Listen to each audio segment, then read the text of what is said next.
Hi, Terry. I like, who is this? I'm like, oh, it's you, Terry. Hello. Okay. No, no, no. You don't have to cash out me. That's fine. That's fine. I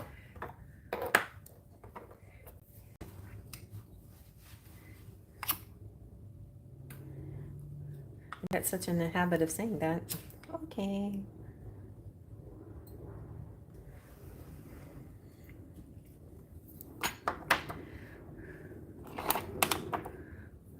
Yes, I am sure. I am very sure.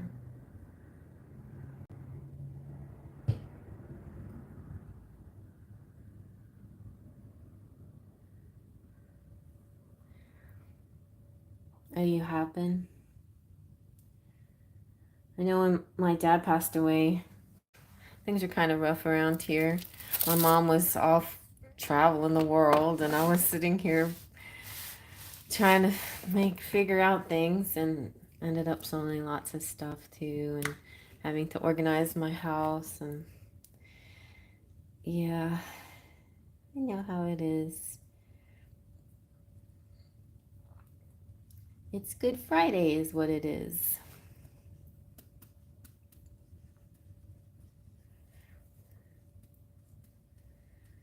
How about free readings tonight for the first five three people? First three people get free readings. And I gotta put Divine Goddess, if she shows up. She's on the list, so I'll move her up.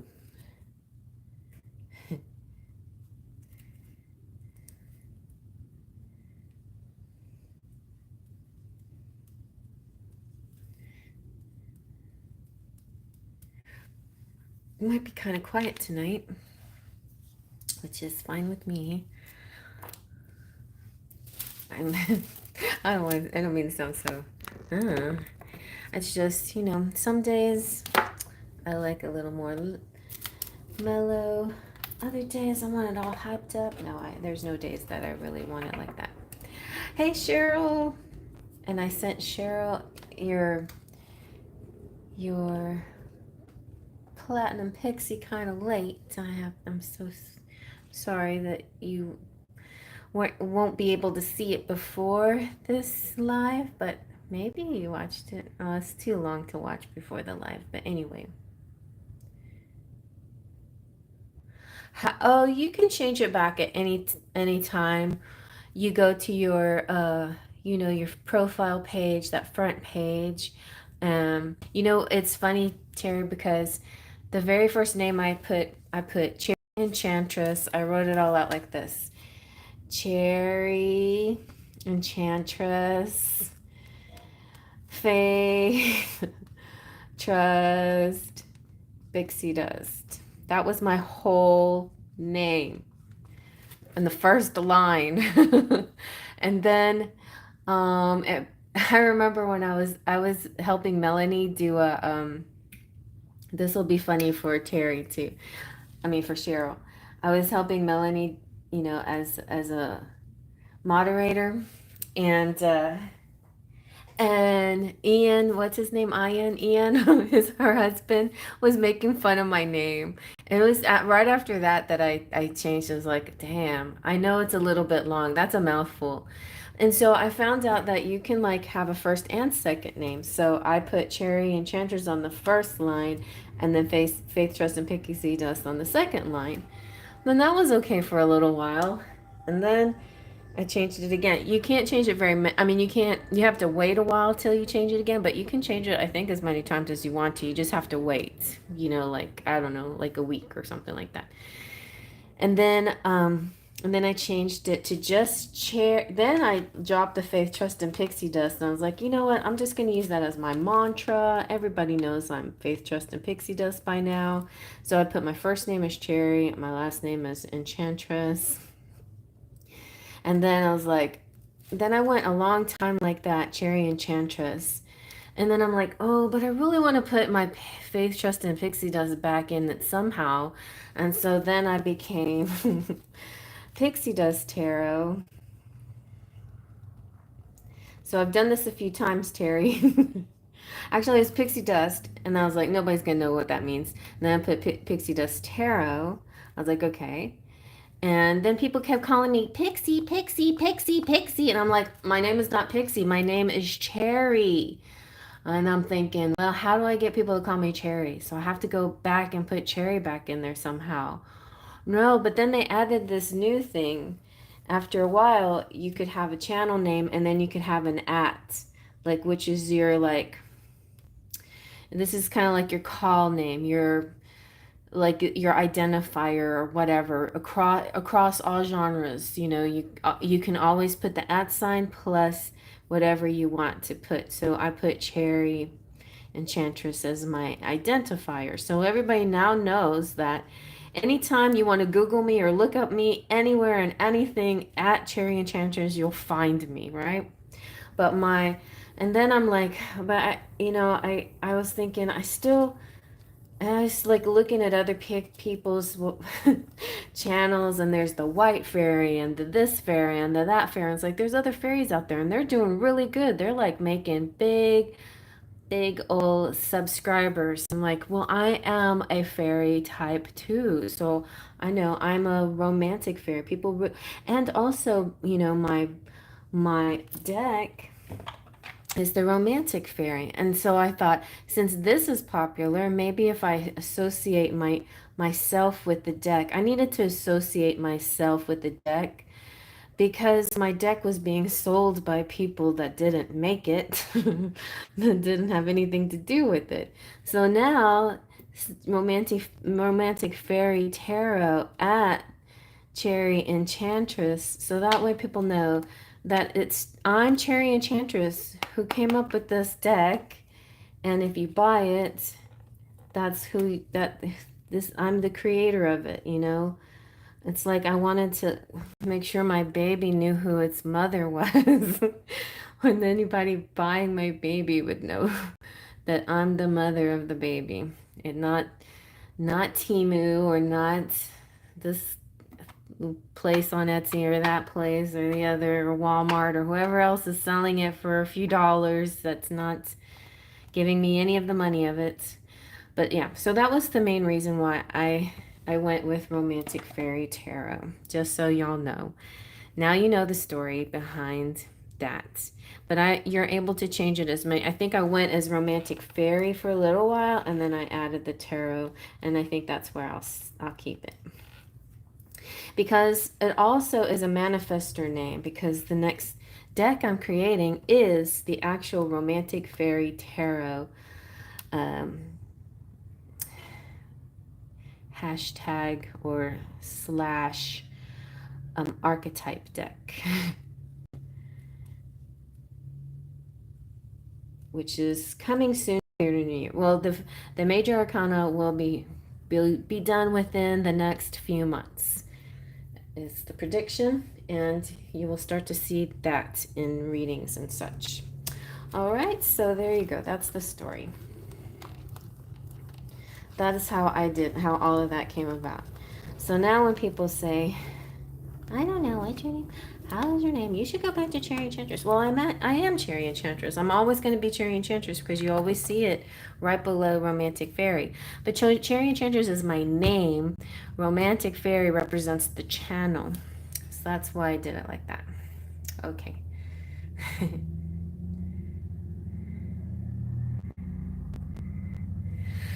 So, very good, very good. So you could try something like that if you wanted to, Terry. It could be like, like at Terry, or you could,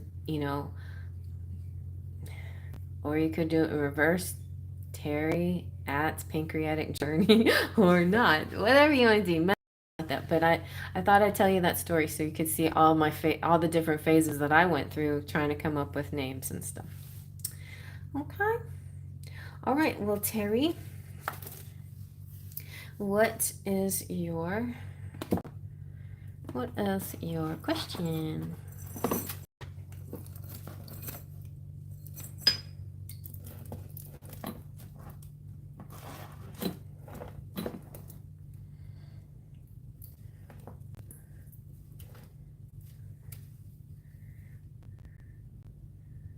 Okay. But don't worry, you have plenty of chances to get it wrong and right. At least as far as I know, they haven't changed that.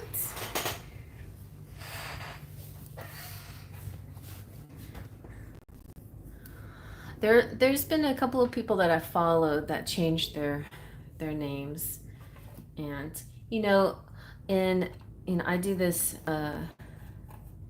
I do numerology, a kind of numerology that helps determine what's the most beneficial combination of words and letters or whatever, what number you get, and how will that benefit your channel, your success or whatever. And so that's another reason why I I come up with certain words and stuff, because and the letters within the words, because it vibrates a certain way, a numerological way, and gives a certain positivity towards the entity that it represents. Yes. So whether it's a person or it's like a baby, like your channel, it's an entity. It's something that you give energy to through numerology, through the letters, through the name. All right, let's ask. Well, okay, let's ask. I sent the note to Marvin. Does Kenny get it? Okay. Will Kenny got Marvin note?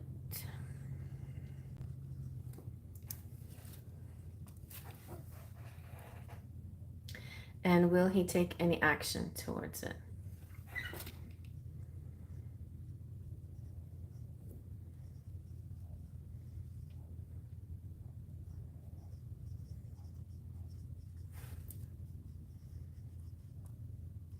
Okay. All right, well, let's see then. Let us see. I think we need a little Lenormand to find out.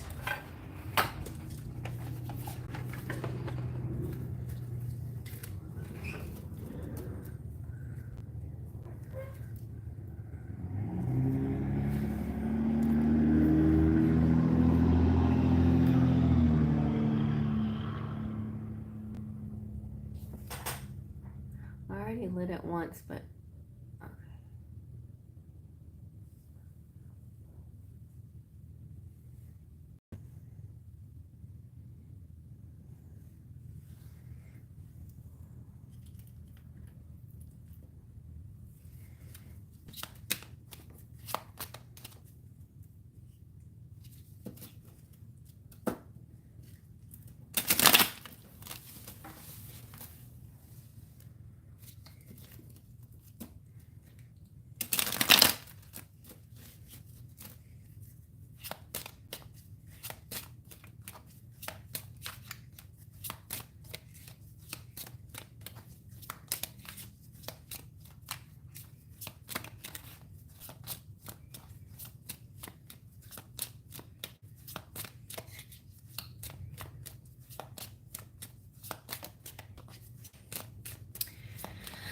will Kenny get Marvin's note? And if he does, will Kenny take any action towards Terry?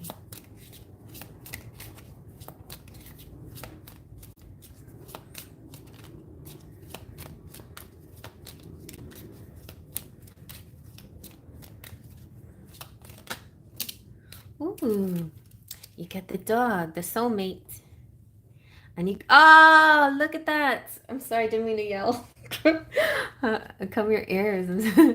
He gets the letter. Your soulmate gets the letter. Yes.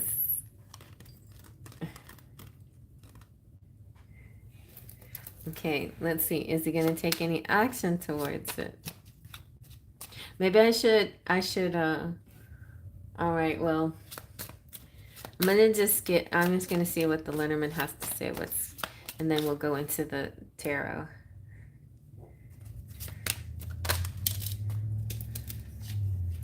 coexist the house.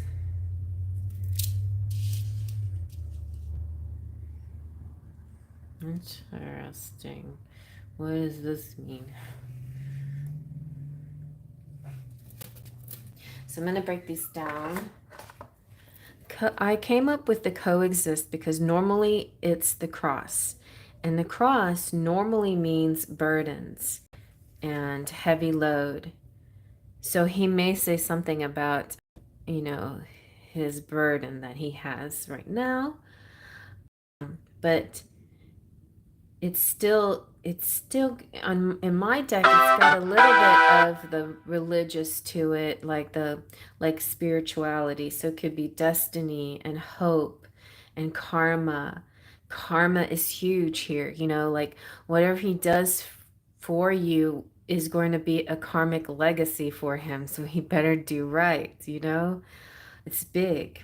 There's a fate, but this is also higher power and prayers answered. And Easter's coming, and it's the time of miracles, right? So this is also representing troubles over. In many, many Lenormand decks, the cross represents troubles over, passing. The trouble is no longer an issue. No troubles, whatever. Troubles are over. Your prayers are answered. Your prayers are answered. And then the house is comfort, security, foundation, possessions, environment, property, real estate, buildings, families, owners, landlords, locations, domesticity. I wonder if it's about him buying and building his son's.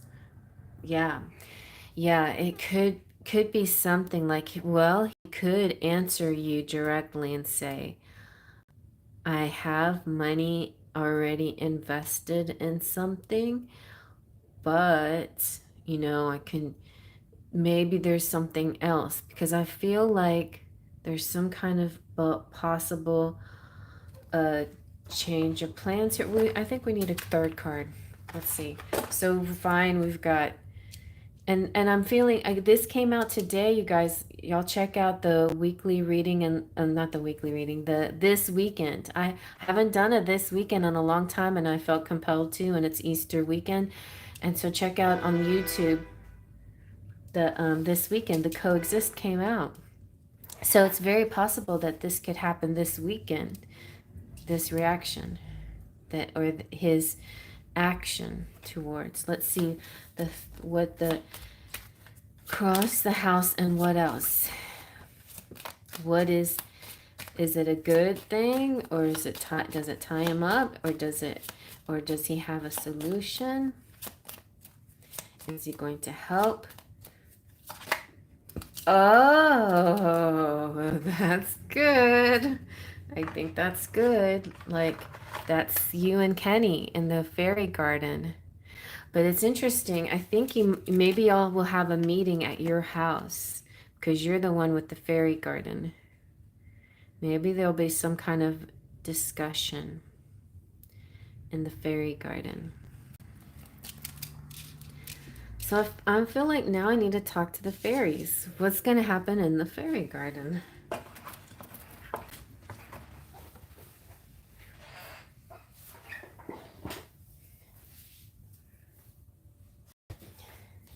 When I read Journey, I was like, Journey's here. Oh my God, I love your music, Journey. Teasing you. Okay. I can tease you now because I was teased. Okay. Don't stop believing. Hold on to the... I'm not going to go too high now tonight. Feeling street lights, people, don't stop believing. Okay.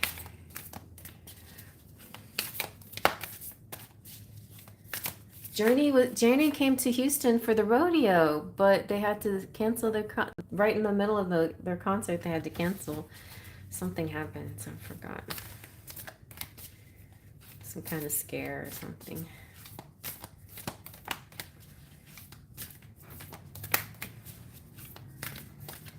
Fairies. Will Kenny get... Okay, it looks like Kenny's getting Marvin's note. And what are his actions? So far we have kind of like a religious thing happening or something having to do with Terry's house. Could you give us any, provide us any, like the fairy garden? Is he going to meet her at her fairy garden and tell us what they're going to say? What's going to happen in the fairy garden? Fairies.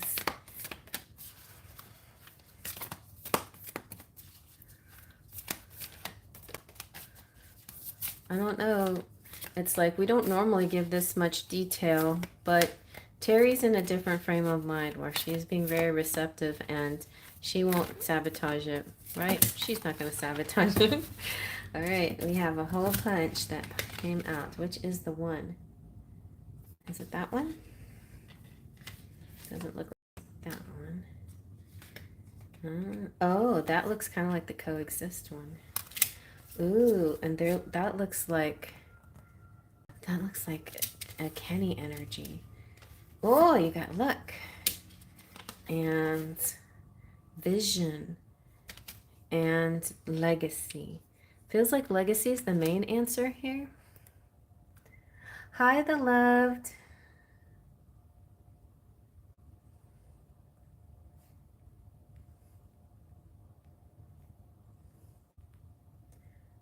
Oh my gosh.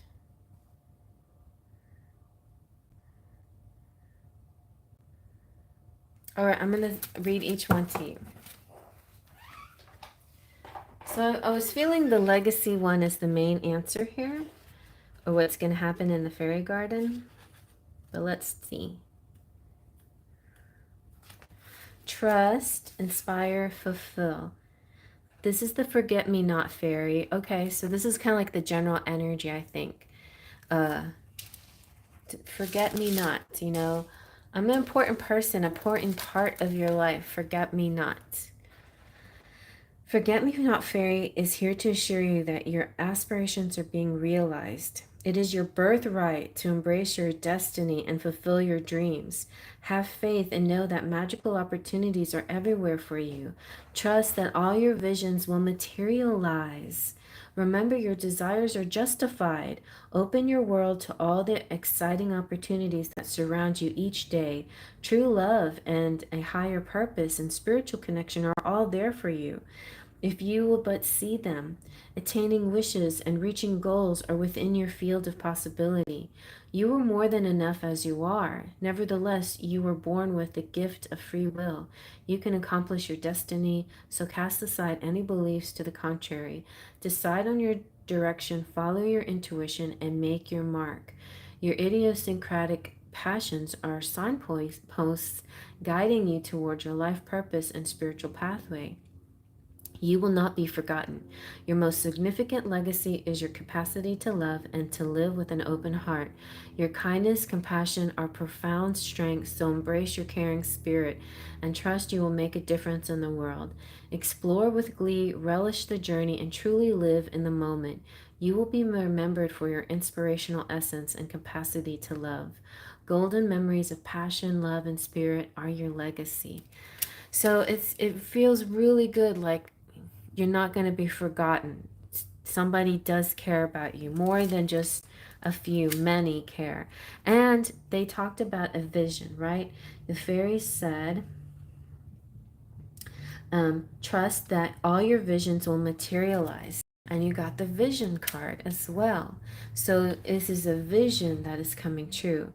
Your manifesting is actually working in high level right now. High level manifesting. It's almost like your birthright. And this lilac fairy is the seer of the with the intuitive ability of clairvoyance or psychic sight. She has shown up to acknowledge that you are also clairvoyant and with the ability to foresee the future.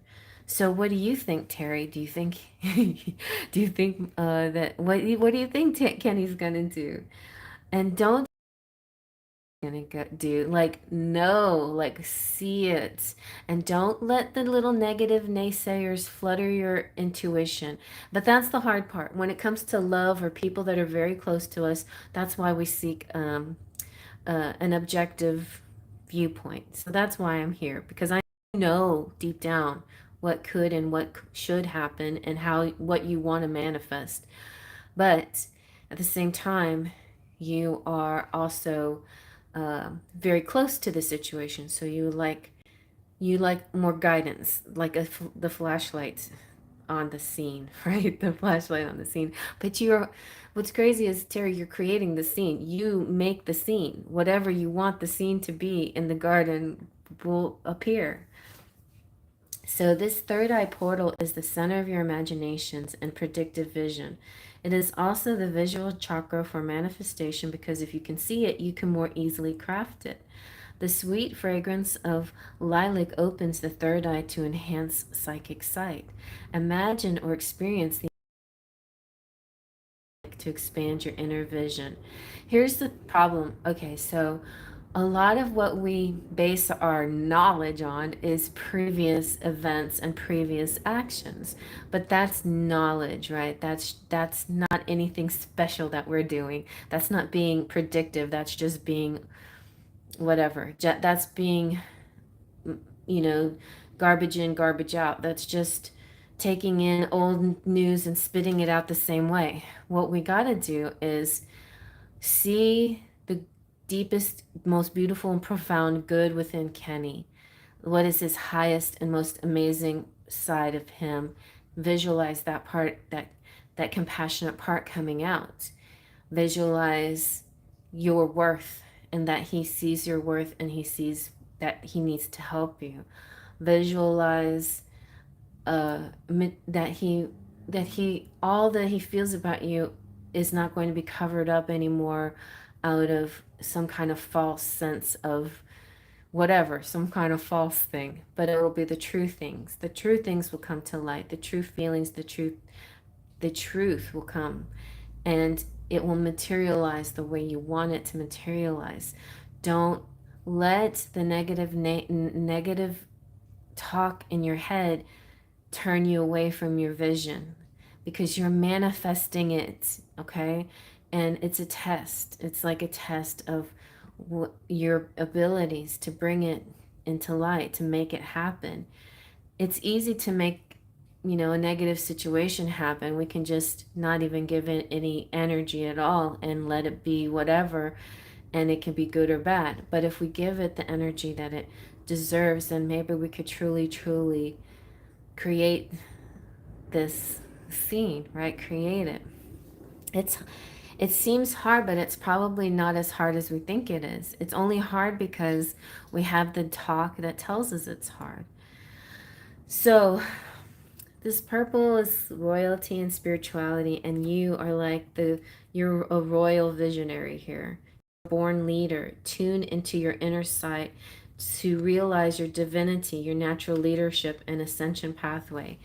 So knew that these readings are going to get kind of deep for you, Terry, because spiritual people oftentimes have physical ailments and those physical ailments tap them into their spirituality in a higher accelerated pace. And I think so. There you have it.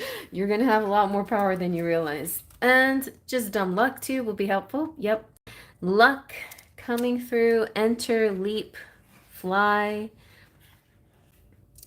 It's visualize abundance, success, and outrageously marvelous outcome. Fly and weave like the clover fairy and be flexible and adaptable to change. Intentional transformation creates an upswing of joy and happiness and prosperity in your life. Magical blessings are waiting for you. What are you waiting for? Procrastination and fear of change may be holding you back. Release all negative thoughts, limiting beliefs, and unnecessary worry, and replace them with curiosity, optimism, and confidence. Craft any changes that are needed to unlock the goodness you desire. Be your own four-leaf clover. And your affirmation is, I create my own luck. Guess what? Pumpkin's here. Pumpkin jumped on my lap. Oh, Pumpkin. What? It's been forever. I missed this cuddle sesh with you. So what do you have to tell Terry? Is love here? Are you going to give me a kiss? A kiss? You at least going to get a hug from Kenny. And a lot of attention, like warm, affectionate attention, I think. So that is the action towards you. Warm, affectionate attention. But maybe not quite yet romantic. But there could be an undercurrent of romance possibly. You also are going to get divine justice, burdens, impartiality, and karma. Karma, like the good karma is coming through.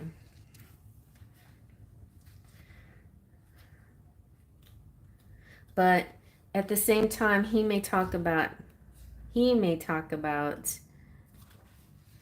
his burdens, because we have the burden card. So she's kind of a go-between. So in your garden, you're gonna have this girl. She the fern fairy. I don't know if you have any ferns in your garden, but she's the fern fairy, and she is the arbiter. I agree. It's hard to see things with Kenny. Yes. All right, and so the fern resembles a feather, both light and free. So may your heavy load be as light. And only the challenges are only perceptions, your own perceptions. There are no challenges here except what you put there. And the obstacles cannot be resolved by worrying and overthinking.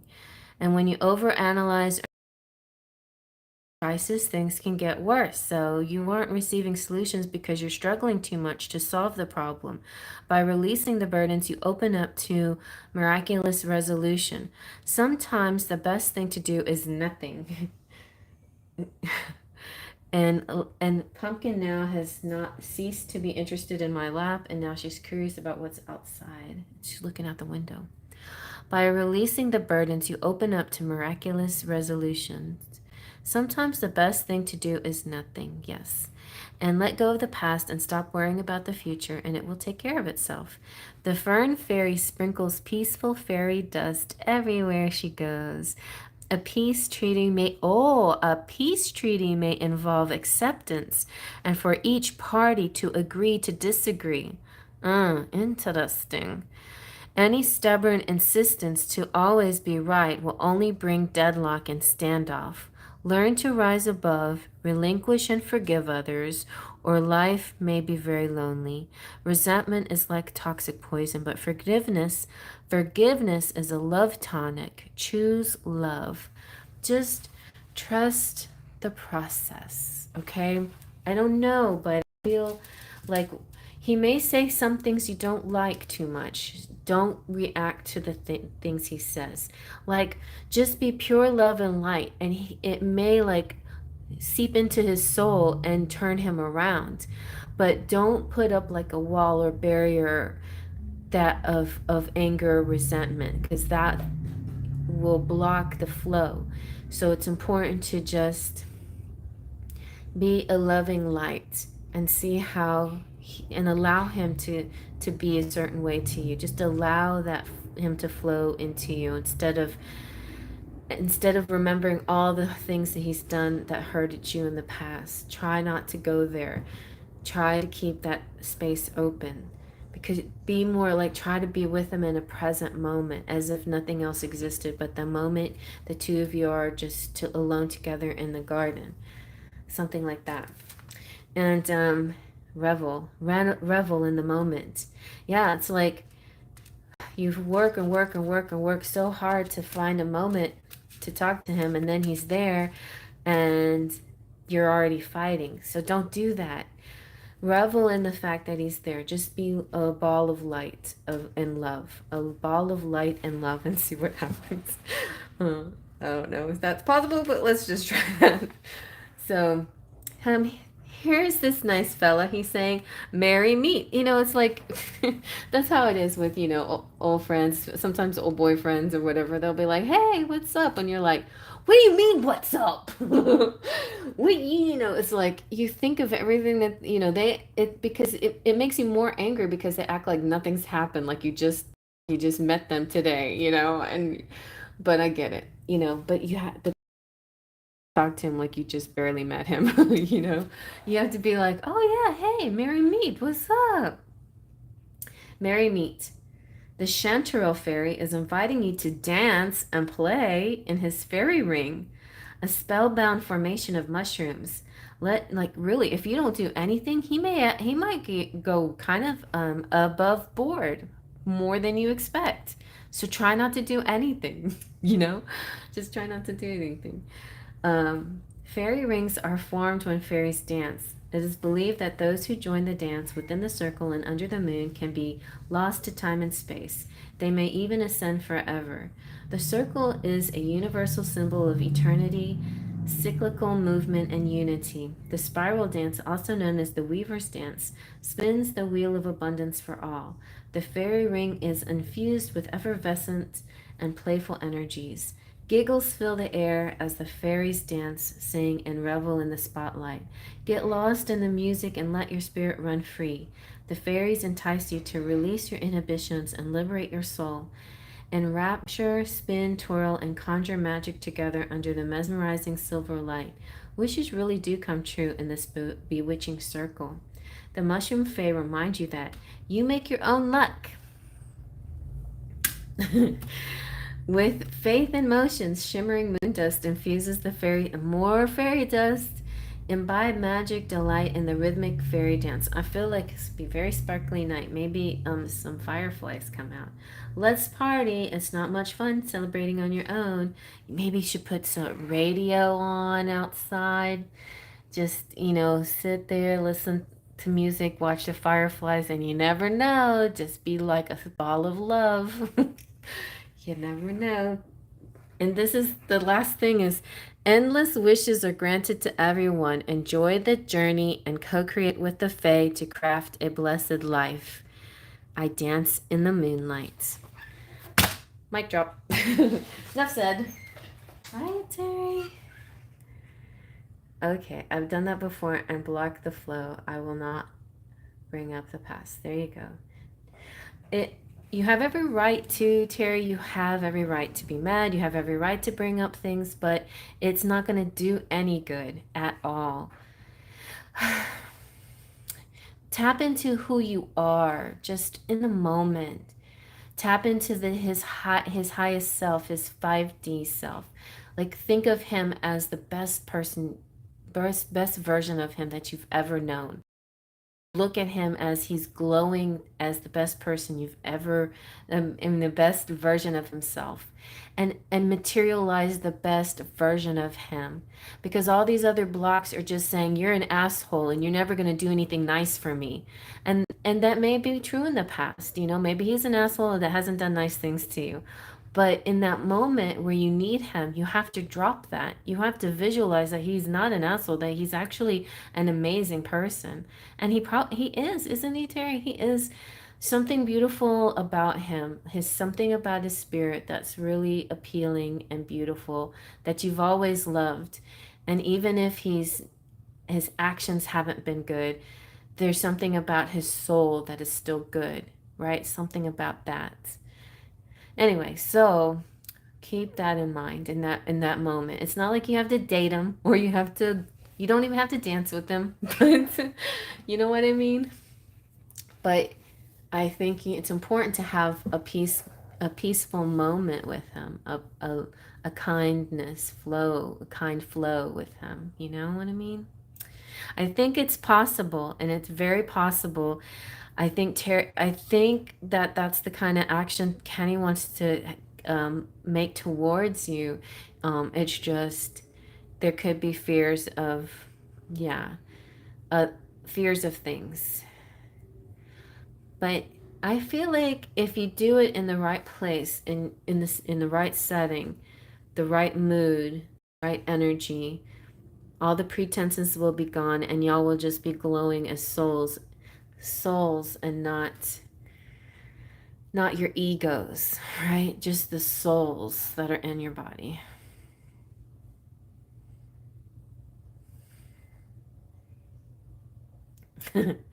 Okay, good. I would like that moment too. I really would. I really would.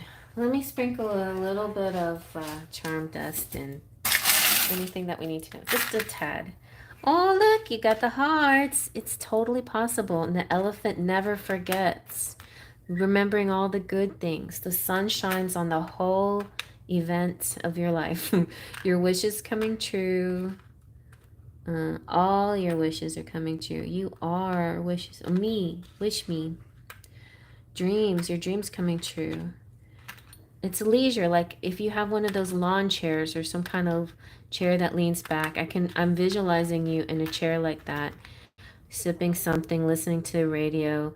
Kenny's standing or sitting across from you, and y'all barely say anything. You just kind of take in the night air and listen to the crickets and see the fireflies and let things move very slowly and the language come out very slowly. This could be happening on the 27th. Interesting, 27th of April is a very exciting day where much change is happening. And this came out earlier today on another person's reading. So, oh, I think Cheryl, yeah, Cheryl, this 27 and the hanger in 27 came out on your reading too, Cheryl. So, very important day. And all the astrologers have been talking about this day. So, so So keep that in mind.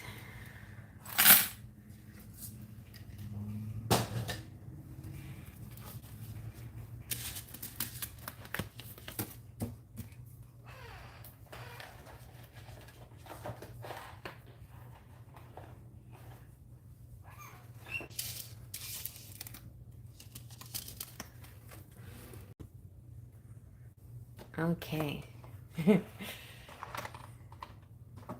Keep on manifesting, keep on shining, keep on glowing. You know how you only put out 2 videos, but at the end of both the videos, you're giving light and love back to us. Terry, how beautiful is that? You're the one going through this awful, well, it's not completely, I mean, I guess it is. It is and it isn't. It's like, there's light in everything, but nobody would want to go through what you're going through, and to give us back that light, that love, that's like amazing. That's brilliant, and so I feel like maybe that he's already seen this, maybe he's already seen those videos and he's feeling the light and the love that you're sending. And if you keep doing that in your videos, that's kind of like foreplay for that night that you guys can get together. So that'll be good.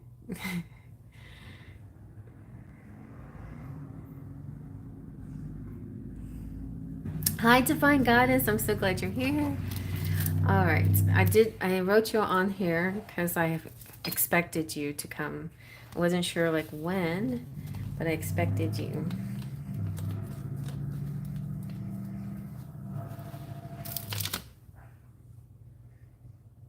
You're welcome.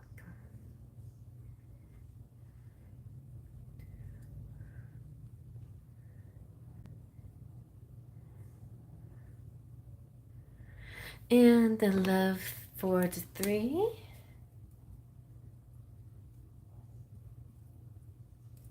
Thank you.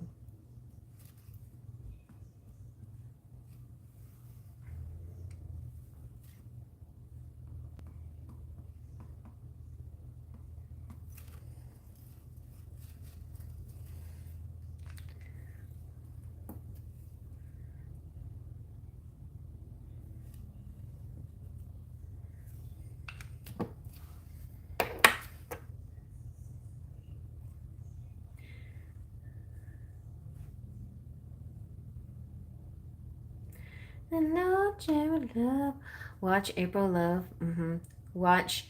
Watch the This Weekend. That's the latest thing that I put out, and it's pretty cool. I bet it's gonna resonate with a lot of you guys this weekend. It's just short. It's very short. It's a minute long, but it's a profound minute. Okay, so Cheryl says, "Hi Cherry, I haven't asked about love for a while. I still haven't met anyone of interest. Just wanted to see what spirit messages came out." Well, by the way, Cheryl, your spirit wanted to talk to you about love, so your monthly reading is a little nod to love. So I'm going to ask a little bit more. Expand on this love that's coming through. I'm just going to give it away. It was a what is he? A King of Wands. King of Wands. Who is this King of Wands coming out?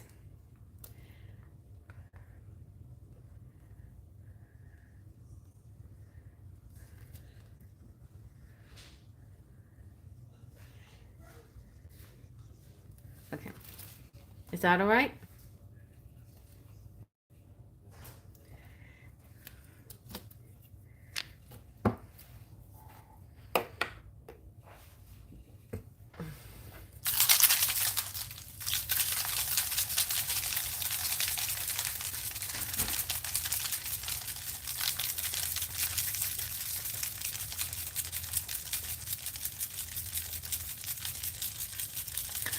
Hello, 43. So will you dropped your question?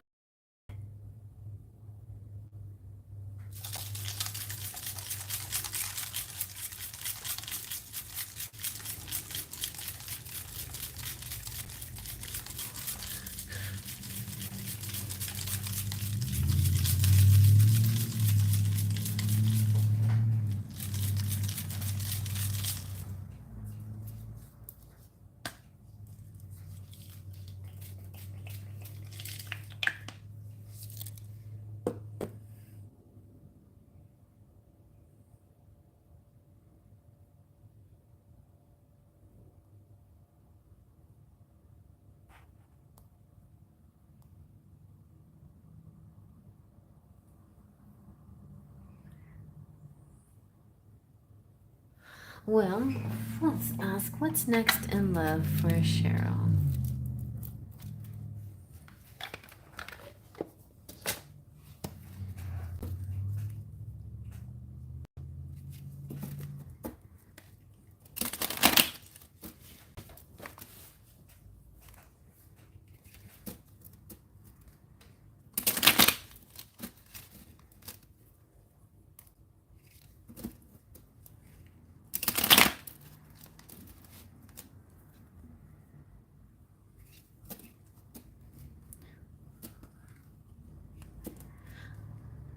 I'm working.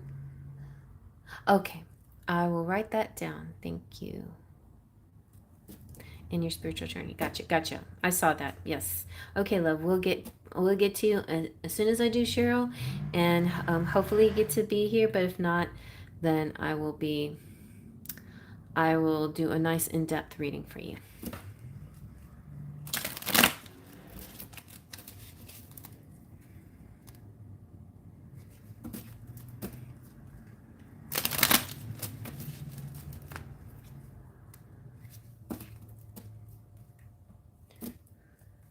Yes.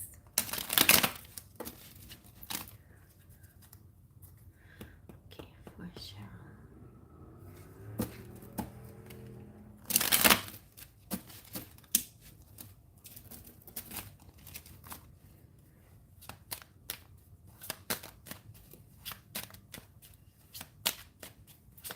For Cheryl, what's next in love for Cheryl?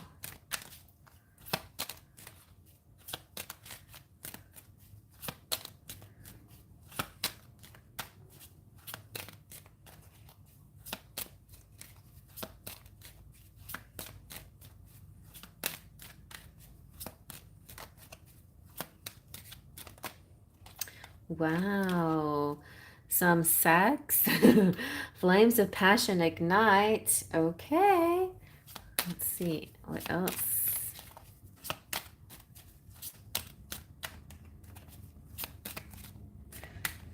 I felt this guy coming through so hot. Cheryl, in your reading, you'll see. But as soon as I started the reading, the cards just flew everywhere. And it was like, here I am, rock you like a hurricane. I mean, it's like, this is like, it's, I don't know. I felt like, it's almost like your head whipped around when he walked through the door or something. No. Or he's felt the same way about you. Or something about, there was just some kind of like intense, phew. And yes, it was pretty funny. Okay, but we're gonna be very polite and nice to each other. I feel like very courteous. He's gonna be very courteous, courteous by day, very polite and sweet to you, and it's something that you're gonna grow together, a friendly situation. I feel if it's gonna feel like one of those romances where the friendship blossoms, but there's this undercurrent of desire for each other. Yes, and all right, tell us more. Tell us more.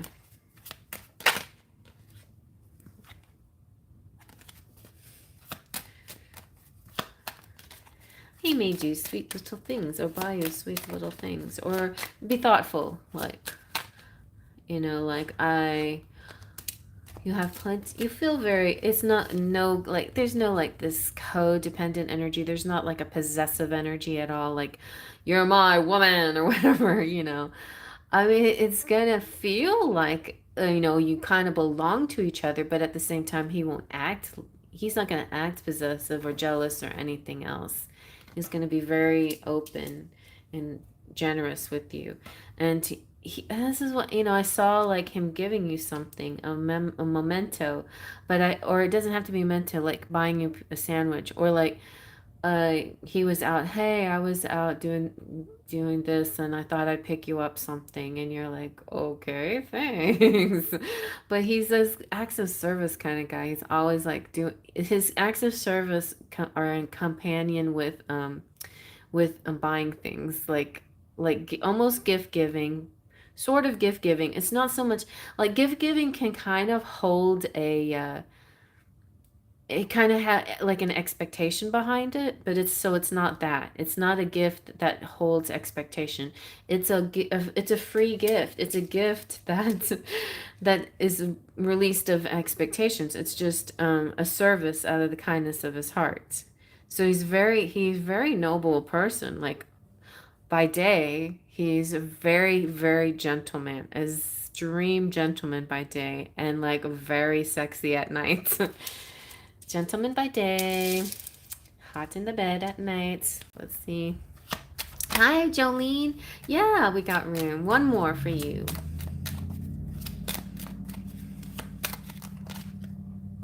See, so courtly, so kind, so nice with his words. Loving words hold great power. Very kind and courteous and courtly. Right? Ding dong. Avon calling. Oh yeah, and the passion is undeniable. You want each other so much. The sacred union of bodies two becoming one. And there's the memento. Oh, I got goosebumps. This one popped out, and but I didn't take it because it wasn't like a full flipped over. But yeah, see, something happens where he buys something for you, but it's not like like a ring or any like fancy jewelry or anything like that. It's nothing like that. It's not overt. It's nothing. It's an act of service kind of gift. So in other words, like, an act of service that's a great act of service for us would be like our husband washing the dishes or something like that. But instead of including washing the dishes, he goes and he buys a special, I don't know, sponge or softener that really makes the job great or whatever. I don't know. It's like a combo thing. It's like buying something that goes along with the service that's beneficial to you. And so it's not quite a gift. It's kind of practical. He seems sort of practical by day, but he's like a fire sign at night. Yes. Okay. So let us add a few more people here. Hello, hello, Jaded Kates. It's so nice to see you. So we have Jolene.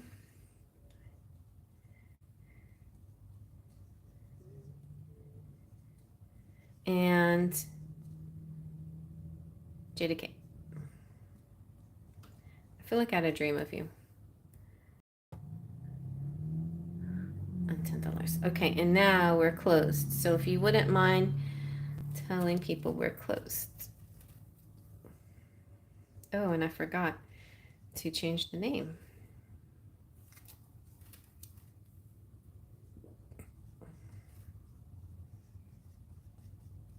And now reading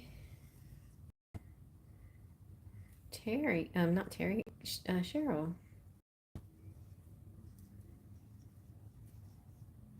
Sorry, honey. All right. There we go. Now we're all on track.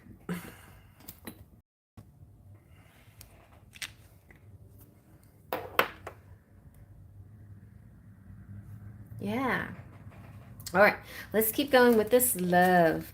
So I want to know more about this guy that came through in your, and the fact that Spirit wanted, because I approached your monthly reading as whatever Spirit wants to talk about, and it was this love.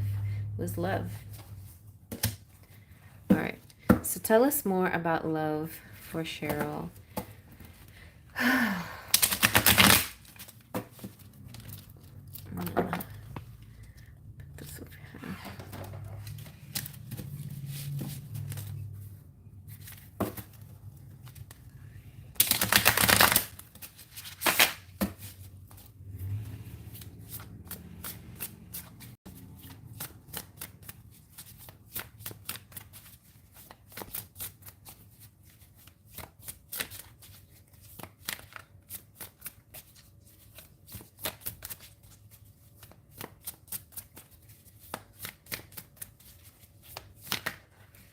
Okay, you got the Page of Swords and the Nine of Wands. So let's see, what is it about this guy? Page of Swords. He's honest. He is, could be like one of those military kind of people or have some service in his background. He's in his second wind.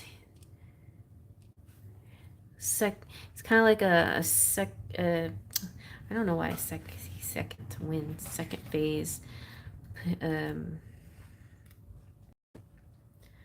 Feeling this a new hope, a new chance, second chance on life kind of energy.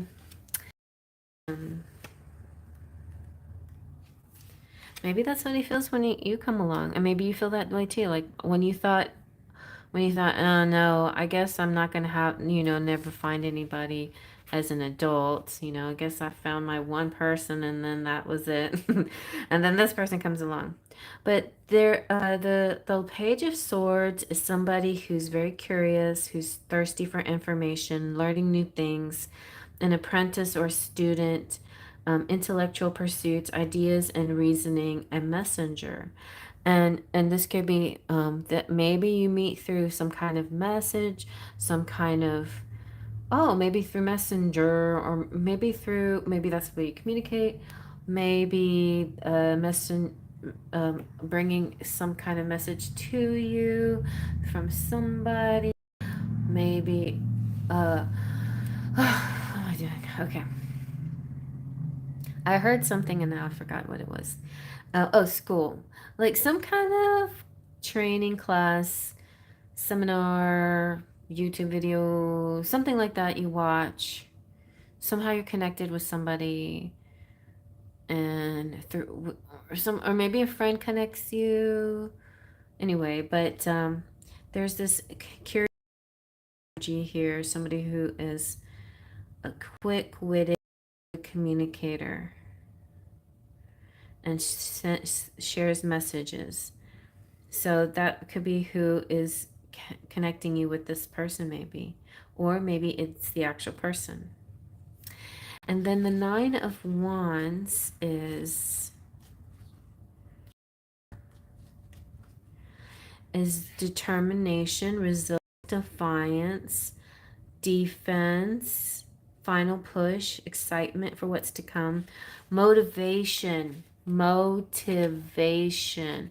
It feels like, exercise energy, like when you're like if you're running a marathon and you just you get almost to the end and you're like, I can't make it, and then something happens to you and you're like, I can do it, and then you make that last how many kilometers or whatever to the finish line. It feels like that. So it could be some kind of thing that happens when you're exercising, like you're, or it could be somebody else or the same thing, or whatever, or you're feeling sympathy with somebody who's going through something like that, who feels like they're getting a little tired and they just have like a little bit more to go, something like that, and needing motivation. Maybe you motivate somebody or somebody else motivates you to keep going.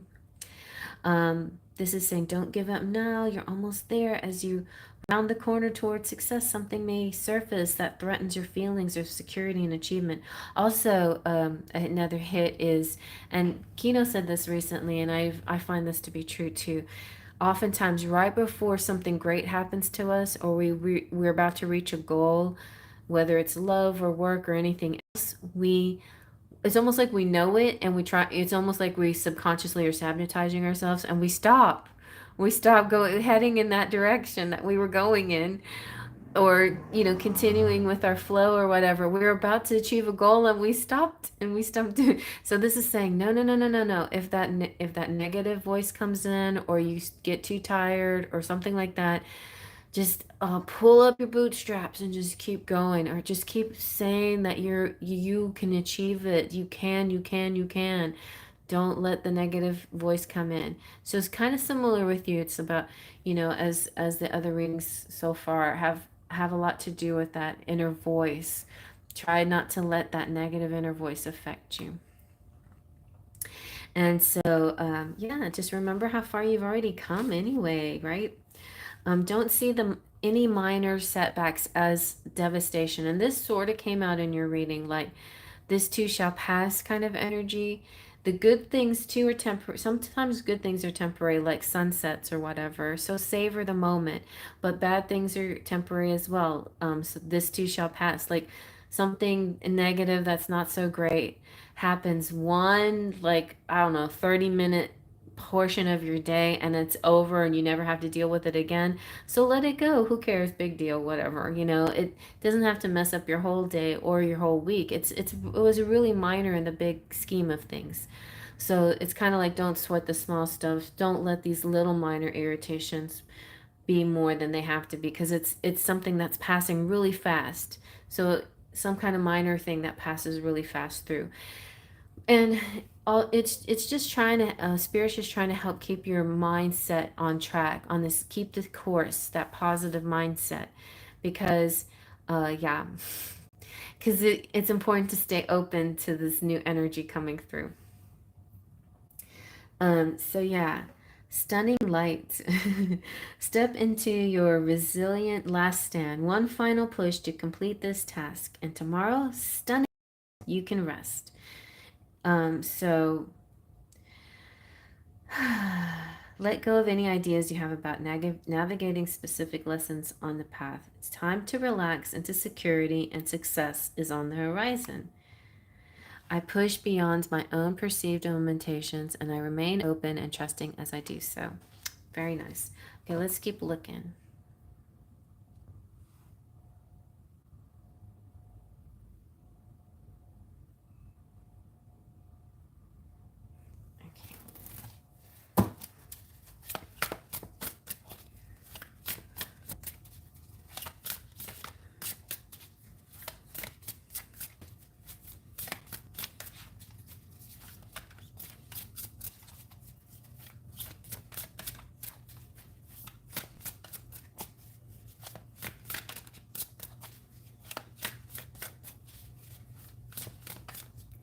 I don't know how much harder I can push, but okay, spirits. Well, not like that. I think it's kind of the way you're supposed to push. Not with your diaphragm, no, not with your head, not with your hands, not with your feet, with your heart.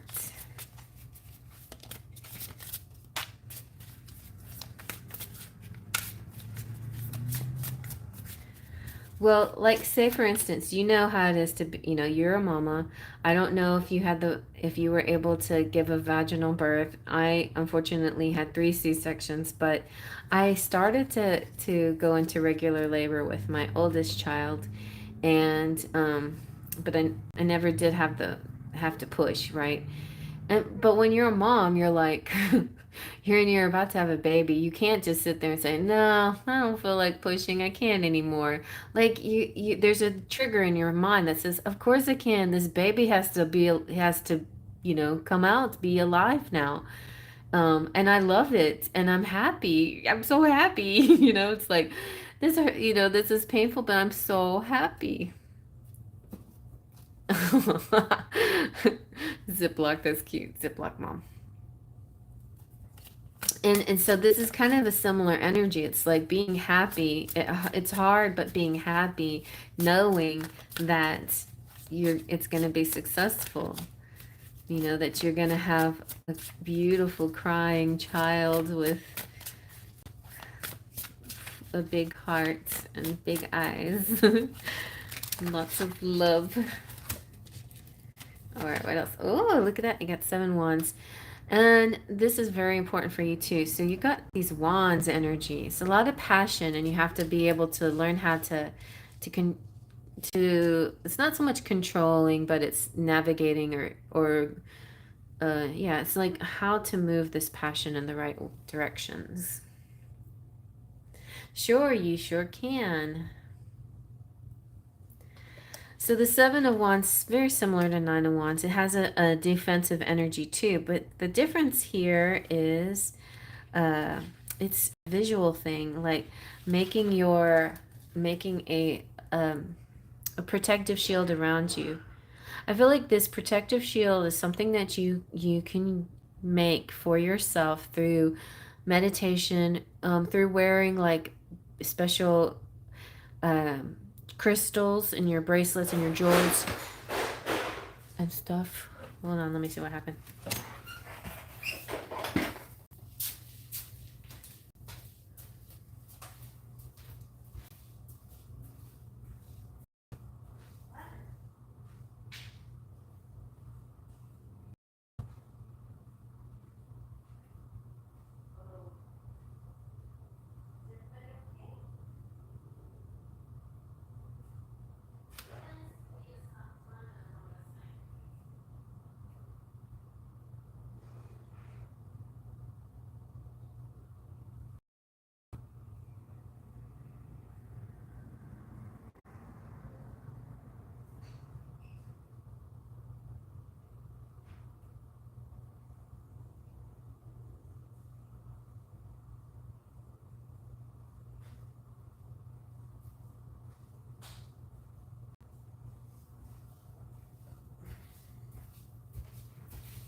All right, it's all good.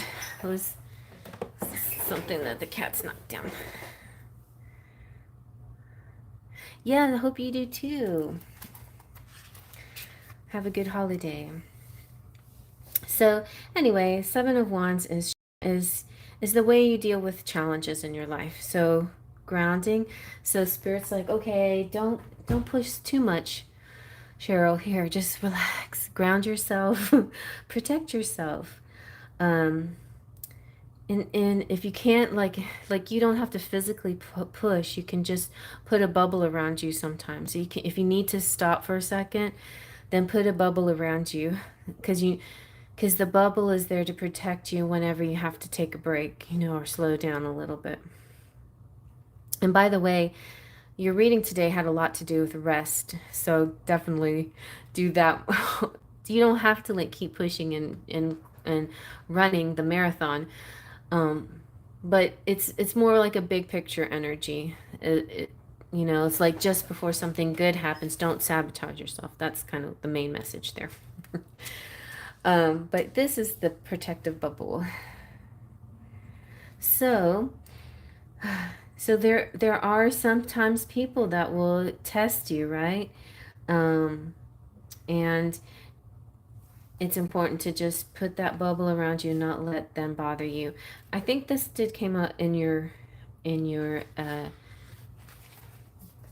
monthly reading. So let's keep looking. There could be some people who are jealous about the way somebody gives you attention.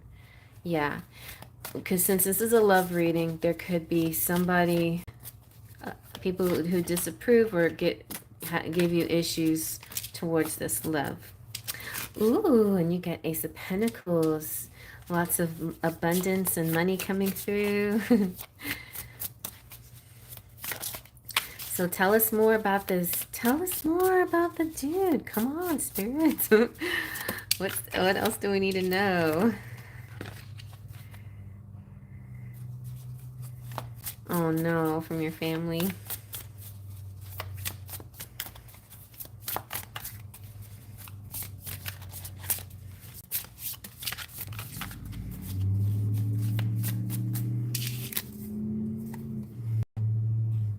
You got the Two of Pentacles. Oh, and this one came out today too. So this is the main message, really.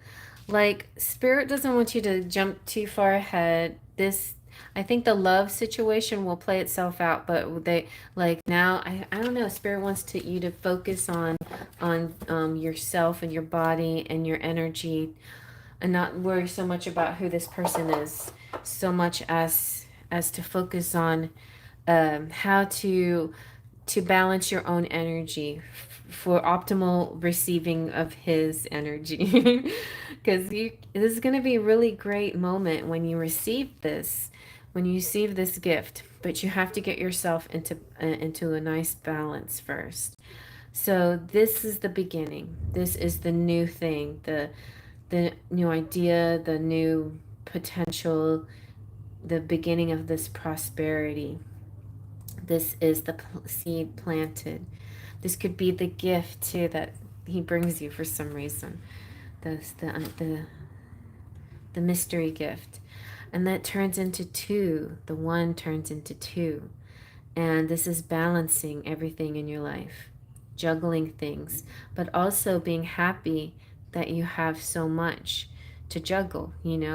So now you have to juggle work life, family life, and love life too. So the Four of Swords is you getting plenty of rest, and also I tapped into a little bit of your physical body with that. So this is a time of deep rest, transmutation of shadow, healing from burnout, taking a brief holiday from your reality, renewal, and self-love.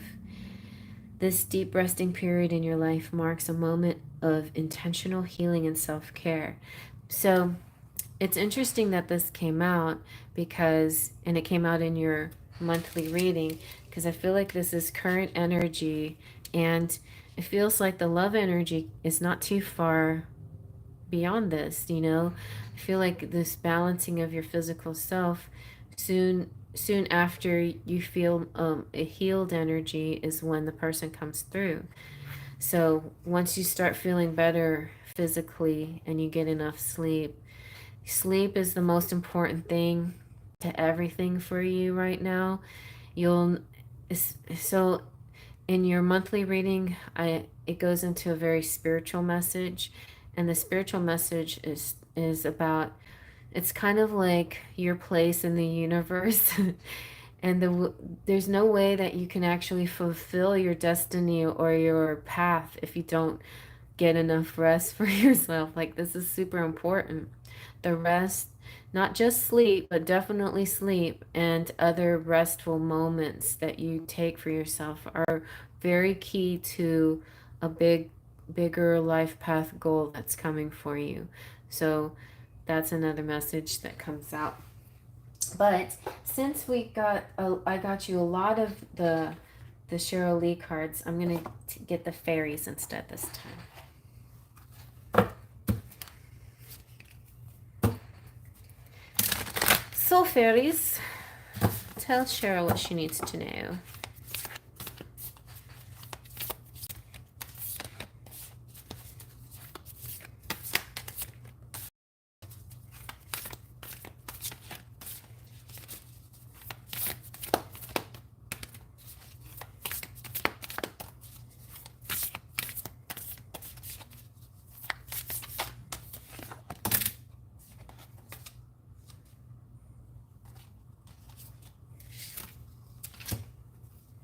Mmm.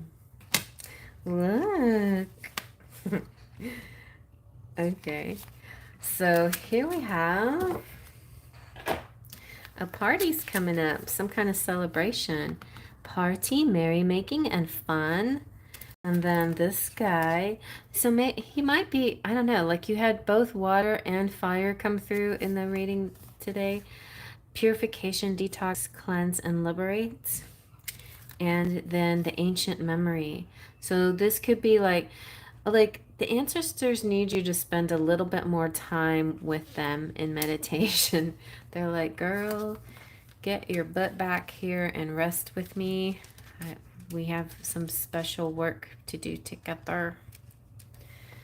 All right.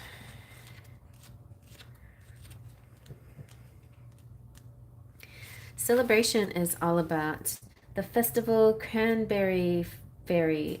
She's all about play and merrymaking. It's no surprise that she appears most frequently at tide, but she is available at any time of the year. She's all about ruby red berries and antioxidants and eating and drinking and soaking up sweet goodness of the cranberries. The best things in life are free, so find the fun free things that you can do. Dance and sing the cranberry fairy, go outside, breathe in fresh air, connect with Mother Nature, reach out to people that are like-minded and nice and that you like to talk to and celebrate good times with them. Have lots of rest, and the rest and the play keeps the doctor away. Life is what you make it. Deliberately ensure you get plenty of relaxation and create fun times along the way. Appreciate the simple abundance that's always available to you. And here's affirmation. I express joy freely. Purification. This could be like, making sure maybe you need to do a cleanse or something like that. So yeah, detox, cleanse. A wave of peace is flooding in your heart. Oh, the river fairy inspires you to flow with the current. Maybe there's a masculine coming through that's has some good advice about things to eat and stuff. And this is like a dietitian or a nutritionist or something that you fall for. And they have this beautiful plan and you follow it and y'all are happy together and anyway, bathe in the moon river to cleanse and clear away all the toxins from your mind, body, and soul. You are a whole, complete, and divine expression of love. You do not always feel it because you continually beat yourself up about past disenchantments. It's time to release your past hurts and disappointments into a river of tears to liberate your spirit so you can float along without a care in the world. Release the need to control everything, find the current of least resistance, and spring forward in cheerful splashes and bounds. The river of life overflows with the blessings of spiritual growth.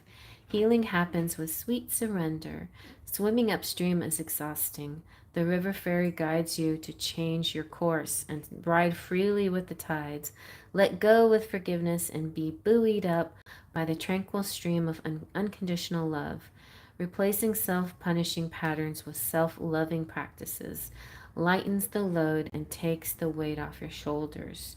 Open your heart to receive the endless bounty of the river fairy. Bliss, happiness, and nourishment is flooding in for you. There is a continuous supply of sustenance from the river of life for everyone. Receive these gifts with a gracious spirit and show your appreciation with jubilation. Dance and swim with the river fairy to rediscover your inner child.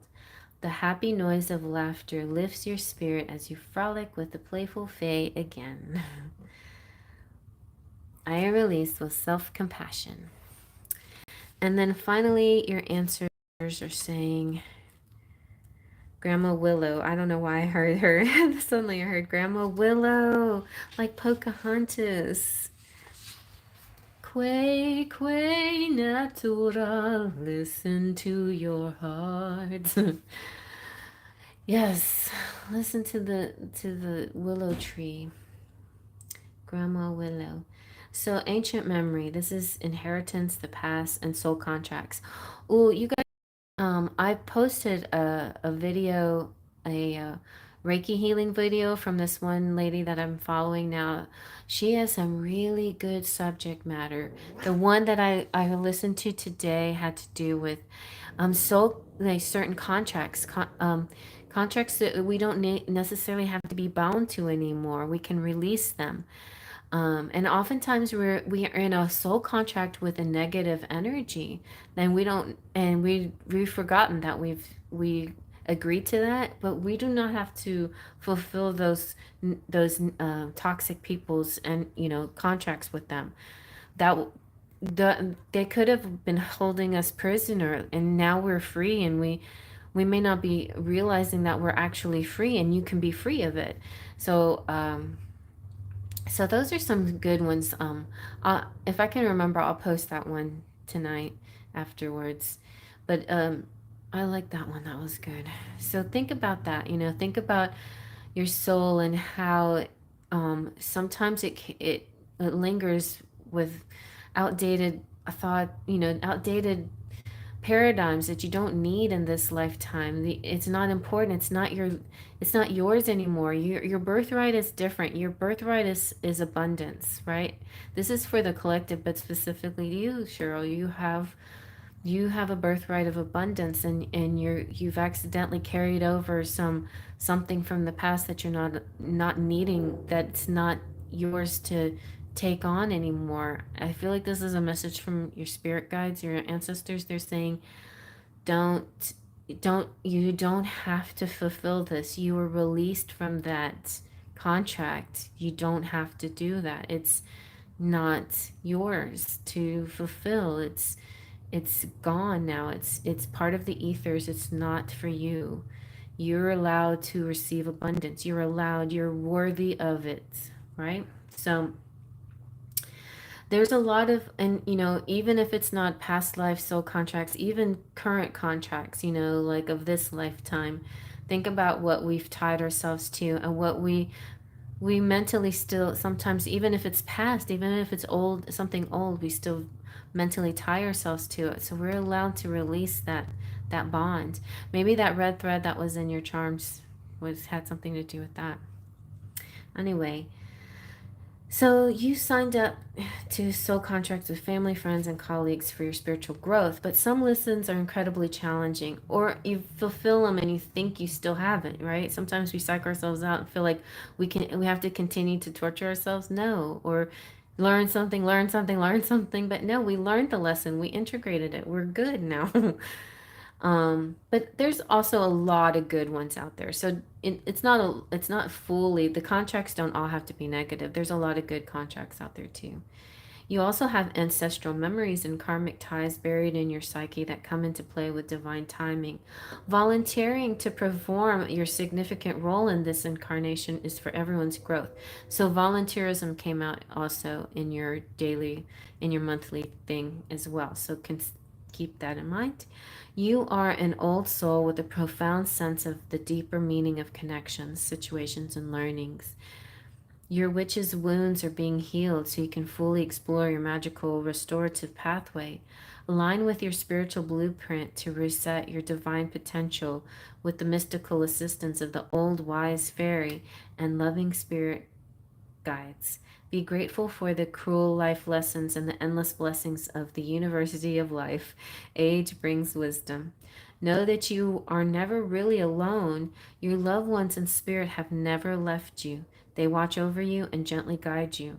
Look for signs from heaven and open your heart to feel their reassuring presence. The love you have to share connects you forever. The love you share connects you forever. Your affirmation is, everything I need to know is within me. So there's wisdom, you know, you have the wisdom. And you have every right to defend your own wisdom. So there's no real need to be an ego about it. You just peacefully accept your own wisdom. That's it. Just peacefully accept it, and those that don't, just don't. And there's nothing that you need to do for them or to them.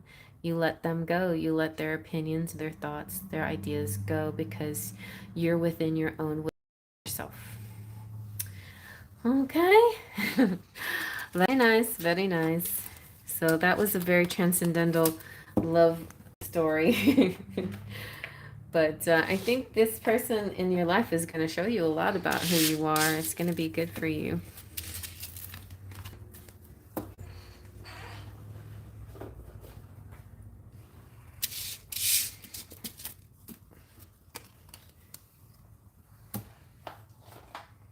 You're welcome.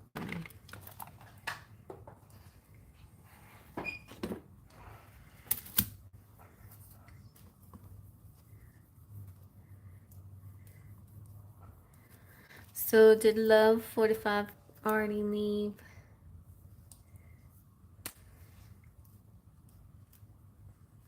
Or 43? Love 43. I'm going to just do hers. And y'all can vicariously follow along with me, and just think about it as a message from Spirit about cycles of love. Hey, goddess.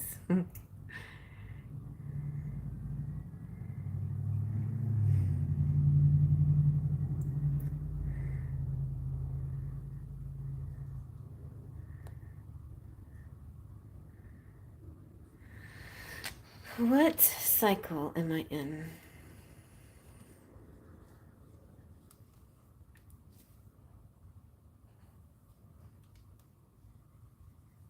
Well, I guess this is spiritual journey.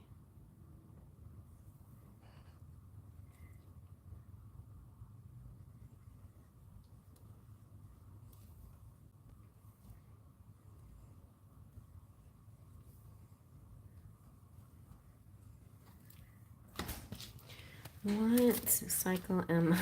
Okay, I'm going to write this better. What cycle? Maybe a part of the cycle?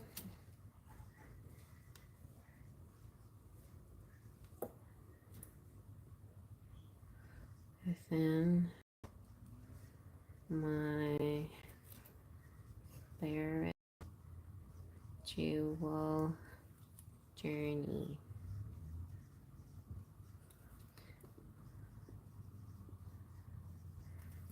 Okay.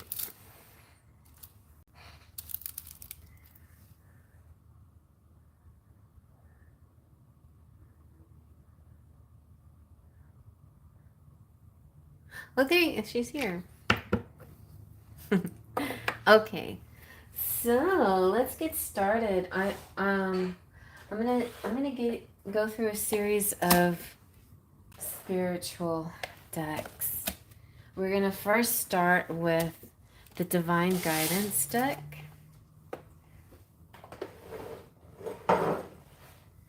And then we'll go from there.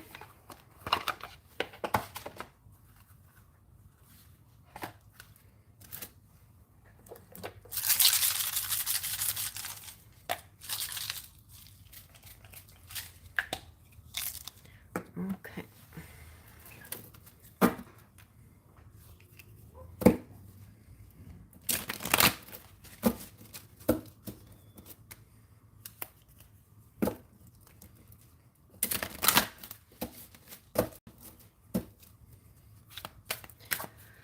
So love for 43. Cycle of the spiritual journey.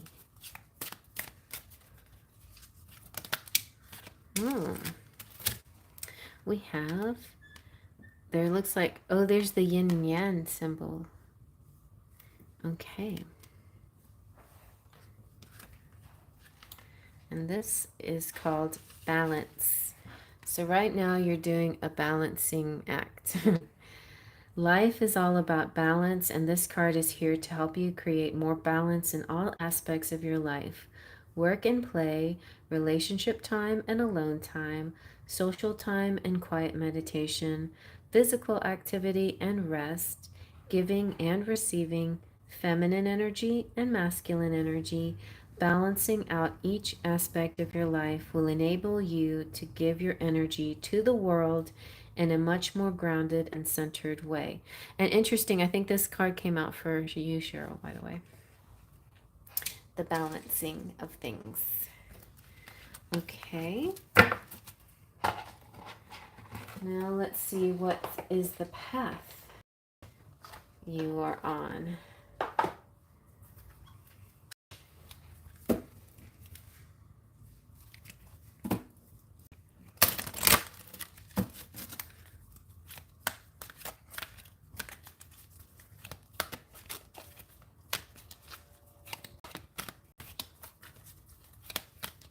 Oh, got 2 for that. 28 and 35.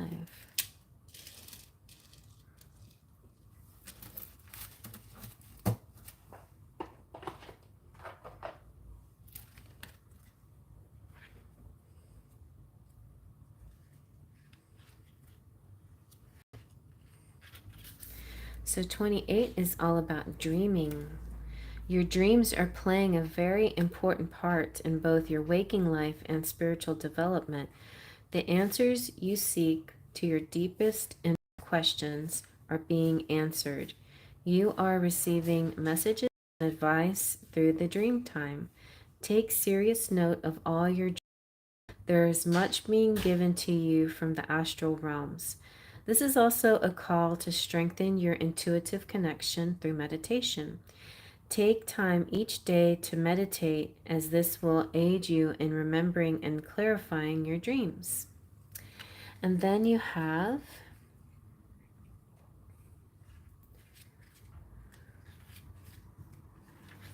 the Royal Order. I like this. Very fancy. We play important roles in each other's lives. We aid each other on the journey to oneness and ascension. Before we can play an integral role in helping others, we have first to take care of ourselves.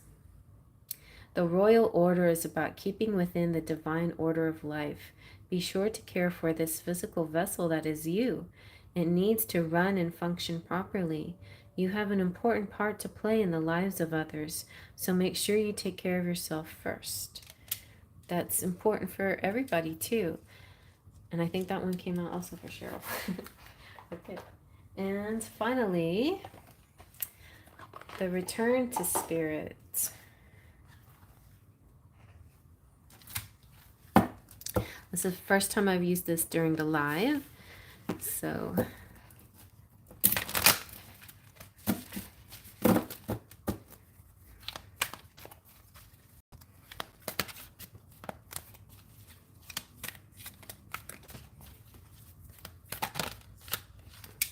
ooh. Oh, you also got up. And Cheryl got that one too. I'm gonna pick a different one though. I want to do a different one. Why did the same one have to come out?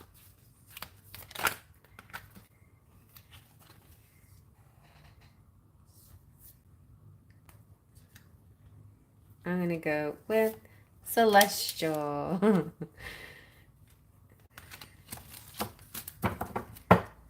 There's a few came out at the same time, but that's the one I'm vibing towards. Okay. Aww.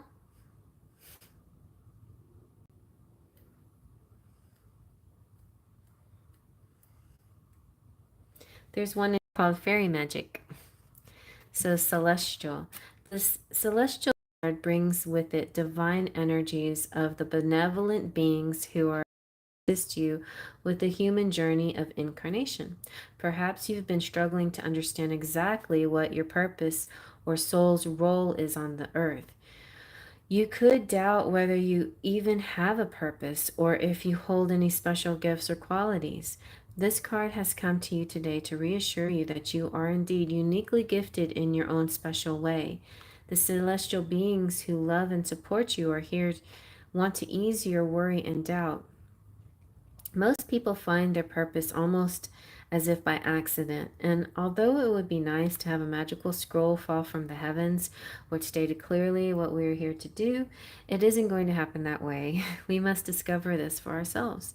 It is the act of struggle and effort itself which reveals to us our strengths and gifts. Good night, Cheryl. Each unique aspect of you and your life path is revealed in its own divine time. Your divine celestial beings are asking you to hold on to your faith, to trust, faith, trust, a pixie dust, to trust the journey of discovery you are taking and to believe in yourself. They ask that you simply take action and step forward, whether you feel confident or not. It's the movement toward and forward that makes most here. You just might make a discovery about yourself in a way which you least expect. The entire universe is supporting you at this time. Don't give up on yourself. You are not alone or forgotten down here. Spirit is here with you, loving and guiding you each step of the way. You are on the path you are meant to be on and doing exactly what you need to be doing to take care of where you need to go. Okay, so this is what I'm seeing to answer that question. The cycle that you're on, and it's good that you called it a cycle because I see the way we grow cycle like a spiral, and we start off on a certain level and then we go higher and higher and higher, and every time we go higher we spread out a little further, the way plants grow, kind of that way too. But when you're growing smaller, you kind of repeat a lot. Repeat, repeat, repeat. Finally, when you get big, your spiral gets bigger. You don't repeat as much. You've integrated certain lessons and you don't have to repeat them. So now, where are you in this? You're in a process now of where you've probably done a lot of growing already. And sometimes it feels you're coming back around and seeing things again, and as if like, haven't I been here, done this already, kind of feeling. And spirit's like, yeah, but this is what you need to go through. You're still on the right path. So it's kind of, to me, it's you first, you're gifted in your own special way. Your life purpose is going to fall to you magically by accident if you haven't already stumbled upon some things. And it's usually through the difficult times where we find our path. So if you're going through a difficult phase, then this may actually be the light at the end of the tunnel, the place where you actually find something great. If you're going through kind of a rut, then it's just a simple matter of staying the course, and it will be like the light will be presented to you. So, but you have to walk towards it. You can't just stand still. You have to kind of meet spirit halfway. You have to do some things towards your goals, or some kind of goal, and then spirit is like co-creating with spirit. It's not like any kind of particular formula. It's not like it has to be 50-50. Not, sometimes you do a little bit more, and sometimes spirit lets you step into your power, your individual power, a little bit more. And then there's times where and you need to be carried, and then spirit comes along and helps you or sends people to help you. And in those moments you have to learn how to receive that help too, to help carry you along and keep you going. So I think, though, generally speaking, you're doing exactly what you need to be doing. so so no worries if something feels like it's taking a long while, then it's probably going a lot faster than you're perceiving it to go. I feel like things are moving at a good pace here. Let's check out the tarot and see.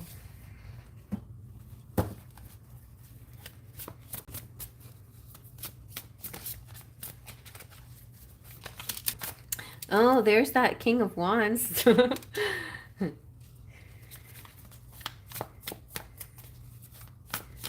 He's almost like a, a small version of the Strength card.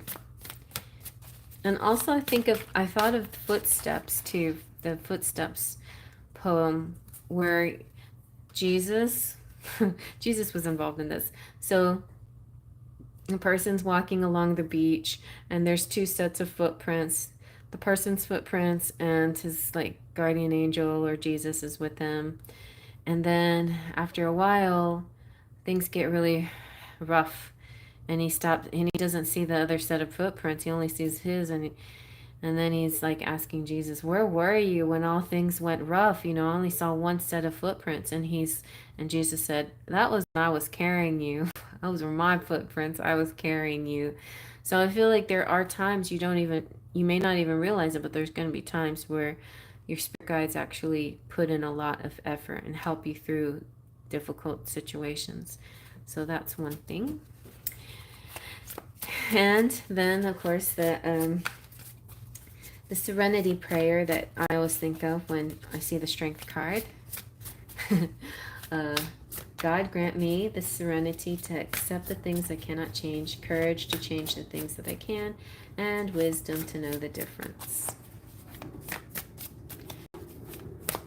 And each is very important, you know. Find that peace within you and not always being so like a control freak, you know, or find the courage when it's time to like step up to the plate. And then if you just, you know, find the wisdom when you just really need to know one way or the other. You have the Page of Swords. So all these same cards coming out. And the Two of Swords. The Two of Swords is interesting. Sometimes it can seem like a negative card, like being in your head so much. But it's also, in that moment, just kind of like when things seem so rough. It's the same thing with the Two of Swords. When you're in your head and you're going back and forth and you're trying to make a decision and you don't know what to do, reach out. It's like using the Force. You know, in that scene where Luke Skywalker is about to shoot his bullets into the Death Star, and that in that moment, that's when, you know, Obi-Wan Kenobi tells him to take off his little, you know, eyeglass thing that helps him see, like physically see the target. Oh no, you don't need that. You just need to use your, you know, your spirit vision. And it's not about vision even, it's about just a knowing. It's just this feeling. It's like suddenly you know exactly when to push it and then bam, it goes into the target, into the little hole, down the chute to the heart of the matter and explodes it, whatever, you know. It's like that. It's kind of like being at peace, like in the peace in the middle of chaos.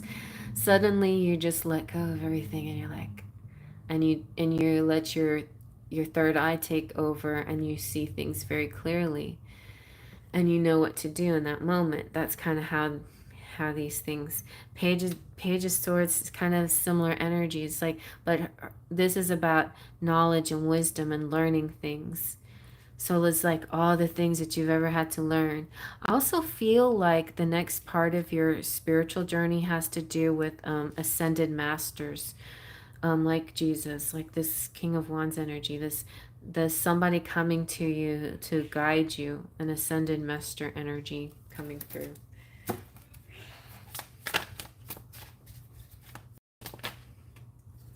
Yeah, there's a recognition time too.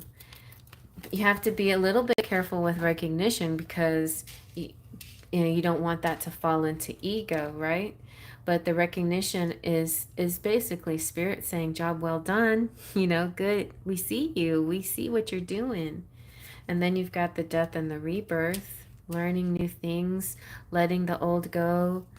And you have justice, but it came out this way. It came out in the reverse. So don't forget the shadow side. It's important to not ignore, you can't just ignore the shadow side of things. You have to also integrate the shadow when you're integrating all your lessons on your spiritual journey. All right, so let me go over some of these. Like, I'm going to talk about the death card just a little bit. This is about cycles. Oh yeah, that's what we're talking about, cycles. Now you're in the transformation phase of your cycle. Cycles of, or if you asking the question is exactly what cycle am I on or in within my spiritual journey, you're in a cycle of transformation, rebirth, and change, new beliefs, newfound awareness, endings, and symbolic, like this letting the old self go and this new self coming in. I allow myself to let go of the past in order to add new energy to new beginnings. And it's like a new phase in like justice, fairness. The In the negative, it's about consequences. You know how when somebody wrongs us, the first thing we think of is revenge or evening the score, Well, we don't have to do that, right? Life itself balances things out and rewards those who get rewarded and punishes those who get punished, whatever. It's the natural law, it's balance, it's karma, it's fairness, it's cause and effect. I know it doesn't always seem that, of course, it's been said, life is not fair. Yes, I hate that phrase, but but um but it is, it the fairness doesn't play out in our timeline though always. It often plays out in a specific divine time. So sometimes we don't see it when we want to see it, but it will happen. It's there. Justice asks you to learn from your past experiences, the good, the bad, and the fugly. Take it all and grow from it. This is not about perfection, but about fairness and honesty. It highlights clarity of motivation and intentions, and it asks you to be realistic about the cause and effect of your thoughts and actions. So it's really important that, you are constantly putting out, good night, Terry. I'm putting everybody to sleep. Rock-a-bye, babies. um, so yeah, sweet dreams. And so basically, there is no, full out good or bad, but also there is positive energy that you send out to the universe, and the good does come to you. And you can say, my good karma is delightfully loving, and it can be the most motivating of teachers. Yes. All right, then, let's get a little bit of, what else from Spirit then? Let's get a divine door.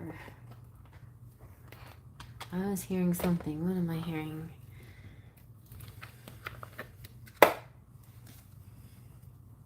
Oh, yeah, okay.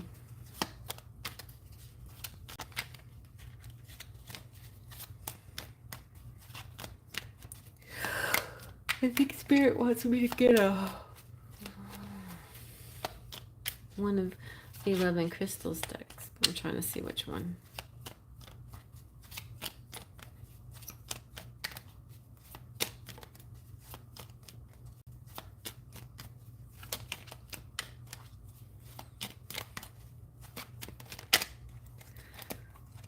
Morning memory. Its healing gift runs a distant course. The morning dawn, our inspired source. Ooh, meditate under the sun. Okay, there's a good clue right there. I'm gonna get you a fortune cookie, I think. I don't know why, but Spirit's telling me to give you a fortune cookie. Let's see.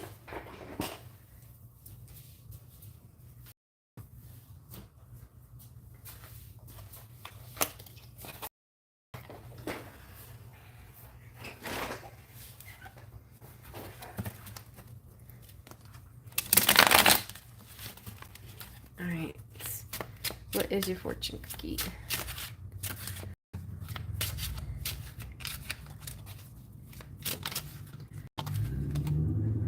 Bon voyage. So travel or taking some kind of trip somewhere.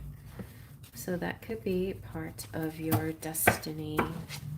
There you go. Some fun little clues there. So I hope you like that. Love for 3. And you know where to find me. If my goddess will put up my email, you can reach out to me if you need in-depth readings. For now, I'll close out Love for 3.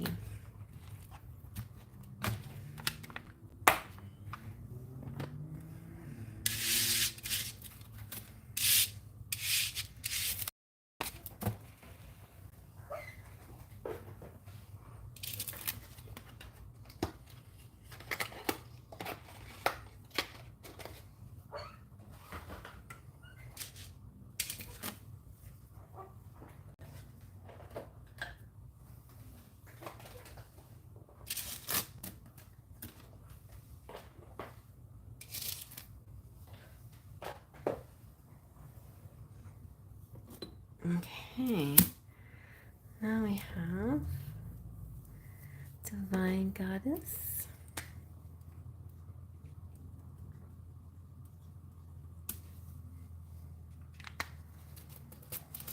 Hey girl.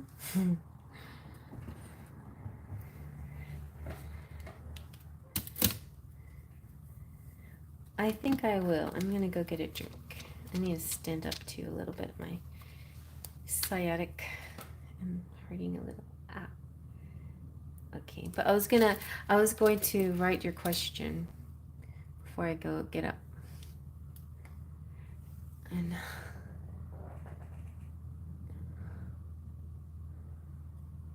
is there any specific? I know you were asking me in emails about your love life. Shall we just say love life? I'll ask when we get back. Okay, you're typing.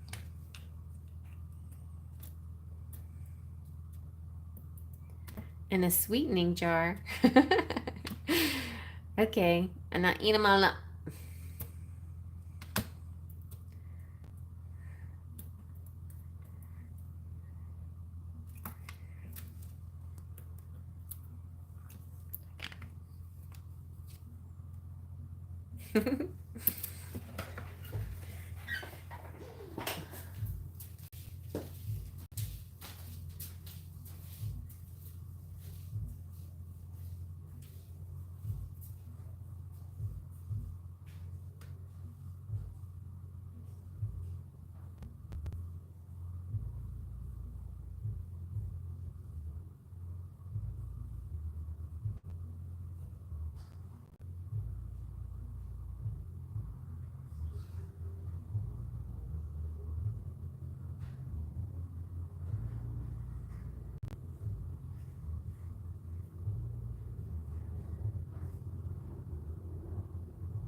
So me and Sora Pisces had an argument, which was weird. I mean, he was complaining and being cranky and kind of broke it off.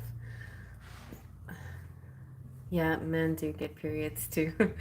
Then later he said, if we keep arguing, we we will only need negative sides. And if we can appreciate blah blah, I don't understand him. I was the one making plans for him because we were meeting in May. No, I mean, whatever it is, I replied to him saying, I don't deserve to be treated like this, so I'm taking a step back. It's so funny, despite my support to him and keeping patience, he reacted like this. I found it very mean and selfish. If you're making, oh, Jolene says, if you're making plans to meet and then all of a sudden he makes up arguments that don't make sense, then blame you. He may be dealing with some secret stuff on the side. And the Divine Goddess says, but I'm kind of good now. I don't attach myself to these things. Yeah, for on day I felt bad. Now I'm fine doing my own thing. Yeah. Okay. He was unnecessarily bringing past, which was not even a topic of discussion. So it's Divine Goddess, and okay. So Sarab, love life.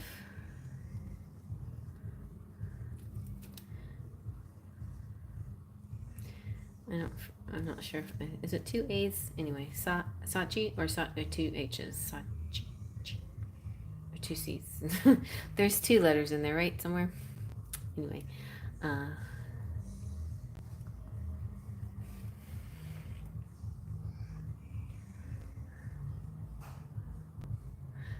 yeah, Jaded Kit. I know it's late for you, honey. But Divine Goddesses won't be too long, and then you can go next, and Jolene's gonna go last. So, what is next? I don't really want to make any assumptions. I'm just letting it flow. He will realize the seriousness of the words he wrote. Okay, Jaded. Divine Goddess, can we bump Kate up first and get to you afterwards? Yeah, his behavior does sound like gaslighting to me. And what Jolene said sounds kind of close. You know, and a lot of the excuses that he's made about family and blah, blah, blah could be, you know, something else. But we don't want to make assumptions. But I saw in the cards, you know, I saw some good things coming from him in the cards, you know, the last time. So I don't know. But Jolene says, I'll be honest, Divine, what you just wrote was like Roger and I to a T, but I didn't see it till I was pregnant. And Jaded Kate says, if I don't reply in time, Jolene can go before me. No, I don't have time now. Oh, okay. Okay, Kate. All right. Well, let's continue with Divine Goddess's reading. I prefer to go last because of my reading on my daughter. How she's doing. Okay.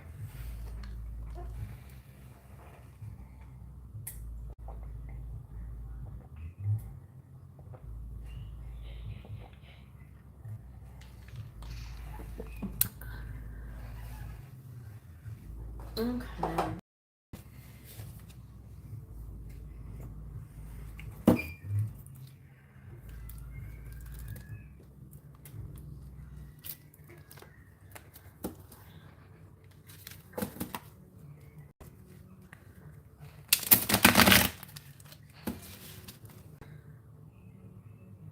Yes, Sherry, we were planning a venture trek actually, and the argument started because I told him, well, that's a longer trek of 8 to 9 days, whereas I cannot manage that long.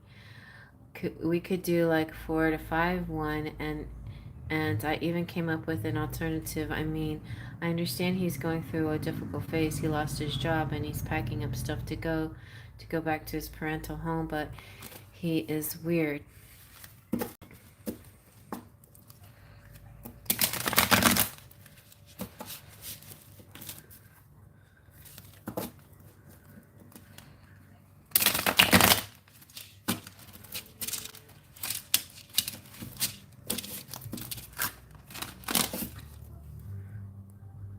But I think he is very rigid.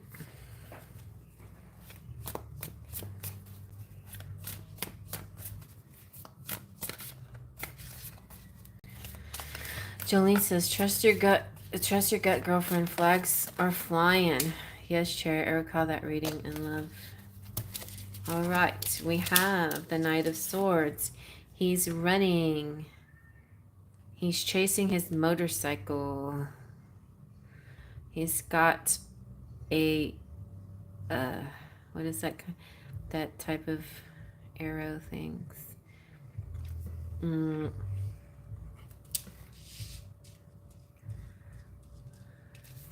We have, oh look, he's chasing after you. The Eight of Cups. And you're walking away and he's chasing you. Maybe he likes to chase you. Maybe he rather you run away. And look at the sprinkles, the way they're flowing like that. Maybe he's playing a game where he's trying to piss you off so you walk away so he can chase you. Because remember, you went through many months where y'all barely talked to each other, then suddenly he started being nice to you again because he was chasing you. And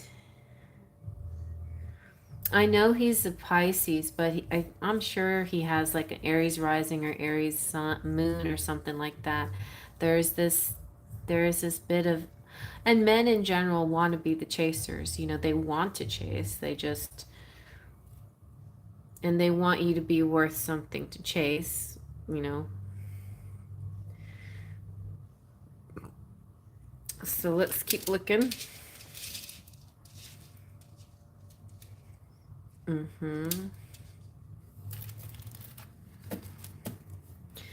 Yeah, and with that Aries rising, you may want to, you know, may want to be in control sometimes, and or be the one to make the moves and stuff. And he wants someone who is not trying to control things.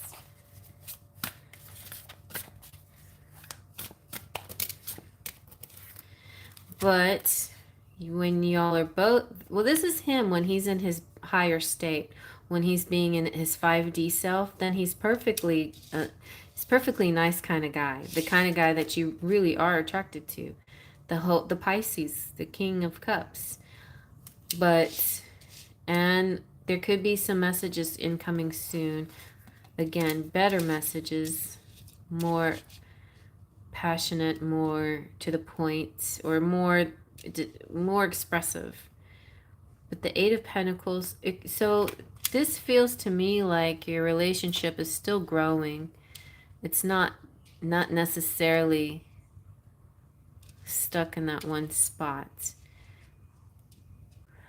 But see, the thing is, you have to decide if you're going to play this game, because if it's feeling like a cycle now, like if it's starting to sound repetitive, the same clues, you know, you're distant, then he comes closer, don't see eye to eye, then you separate a little bit, then you decide, well, I don't really need him, I'm fine on my own. That's when he wants you again, and then he chases you, and then you think, you know, maybe I do like men after all, and I do want to be in a relationship. So you start to think that when he comes back towards you and he acts nice to you, and then he does, because then you are, then you're back and you're like, you're feeling confident again. When you're feeling confident about you and the relationship, he takes it more as like you're trying to control it, and then he gets mad at, and he sabotages the relationship by doing stupid stuff and or acting dumb, and not he's not going to purposely do anything to you, but he's going to create a situation where you don't want to deal with it, so then you walk away again. Because you know you're fine without him. You're fine without men. You always have established that within yourself, that you're good. You're a good single person, that you know how to live that way. You're comfortable that way. You've established that you can do that. And guys hate that, you know, because they want, and you know, they want somebody to be dependent on them, or I shouldn't say guys in general, but like the unevolved man, but I feel like there is a part of him that is mature and evolved. That's the part of him that you like, and that's the part of him that you like to travel together with. So let's go for each one of these. So the Knight of Swords.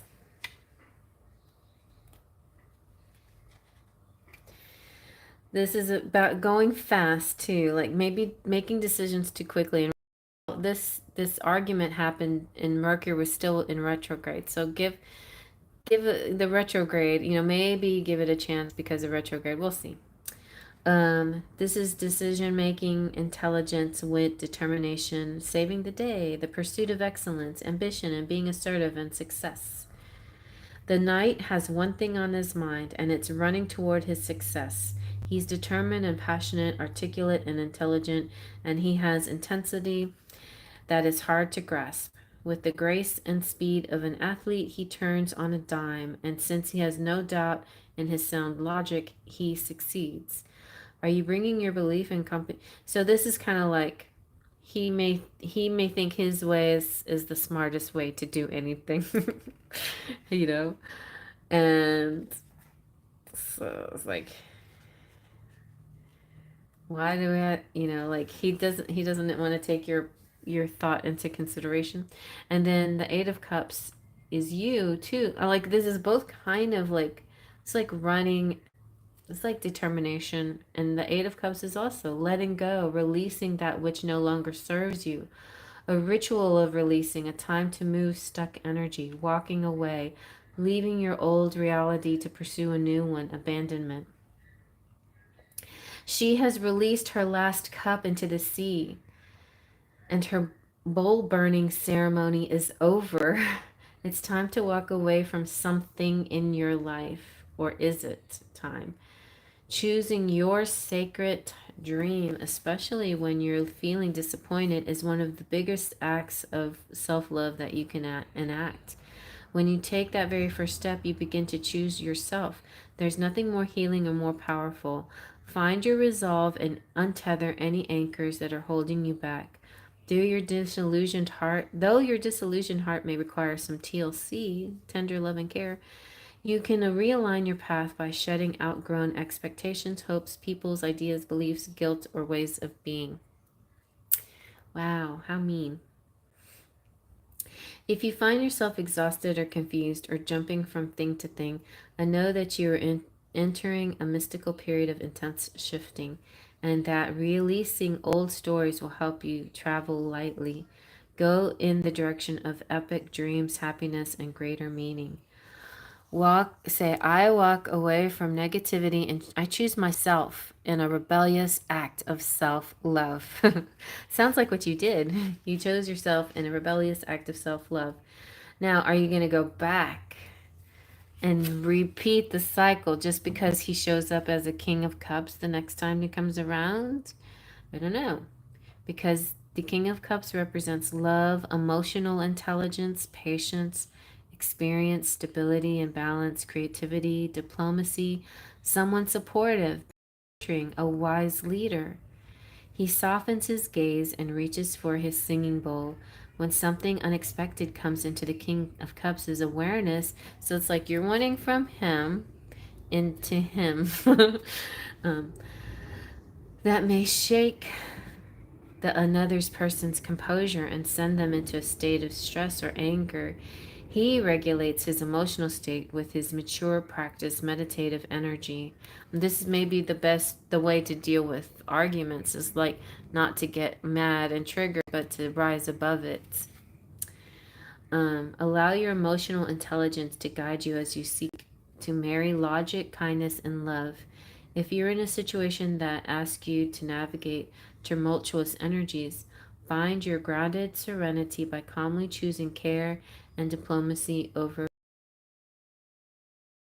Um, Stay clear of situations that feel emotionally manipulative Instead, seek to understand others through empathy, tolerance, and compassion, and emotional fulfillment will be yours. And then your affirmation is: my heart holds deep wisdom and love, and I use it to connect and lead.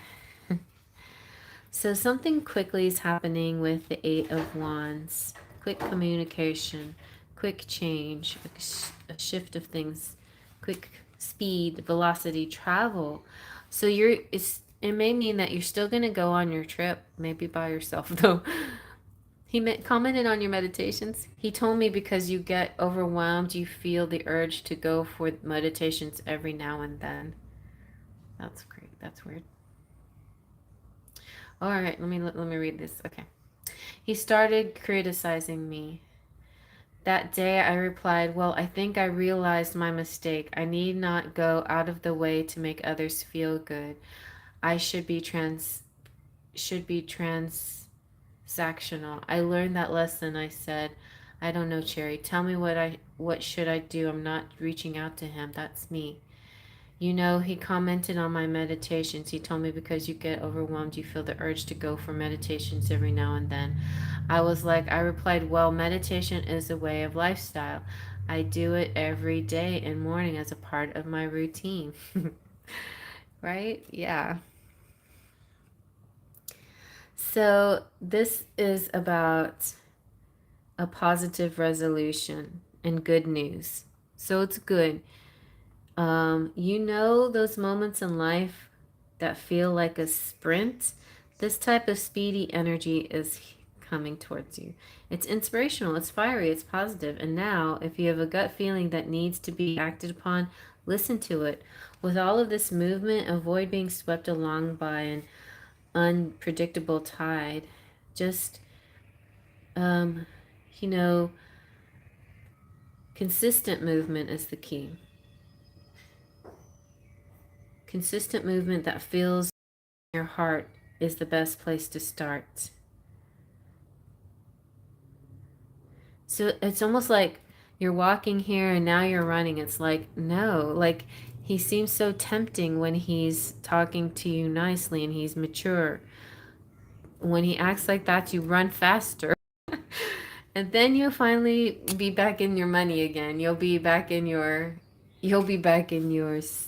pentacles, in your solo life, in your content life of just you and your work and your abundance.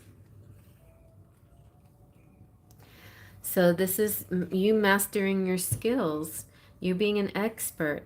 You can be an expert in lots of areas, in all areas of work, but in your spiritual world as well, you can be an expert. And you know what? Who does he have? Who? How does he have a right to tell you anything about meditation? Your meditation is for you. You know how it supports you. It's a personal connection. It's same thing with God and religion and anything else. It's personal. Like nobody outside of you can tell you what to do with it.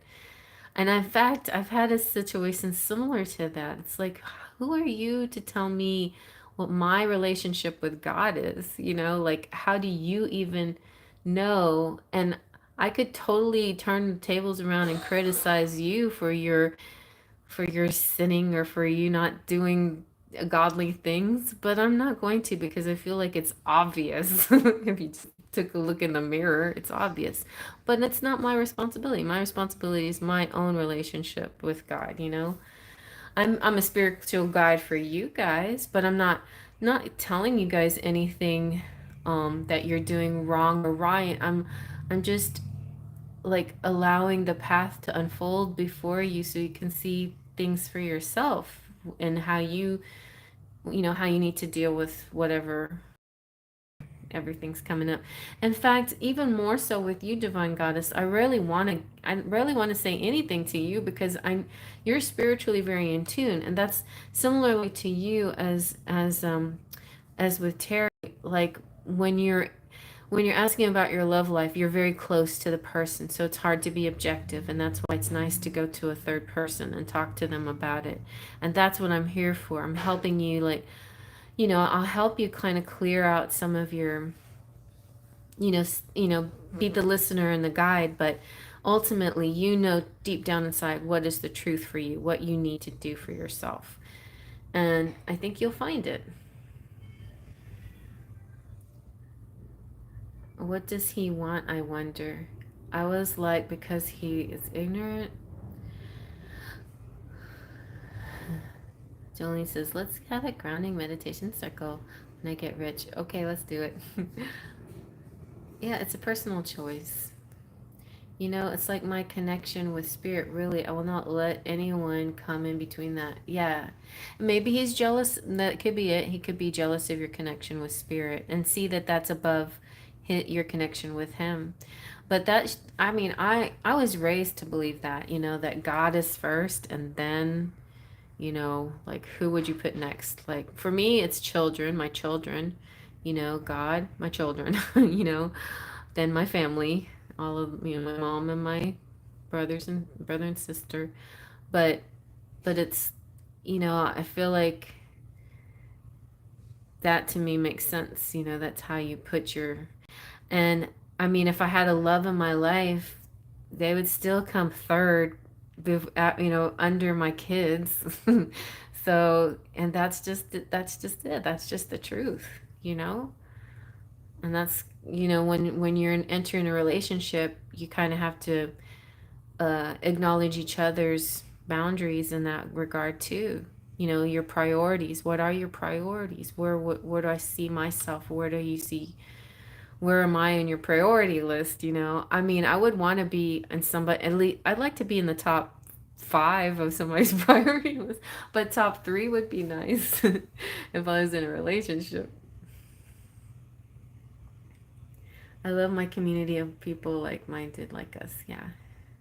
A divine masculine wouldn't have a problem with your higher connection, even if you level up before him. Well, maybe. Maybe so. Divine masculines are kind of interesting about the way they grow.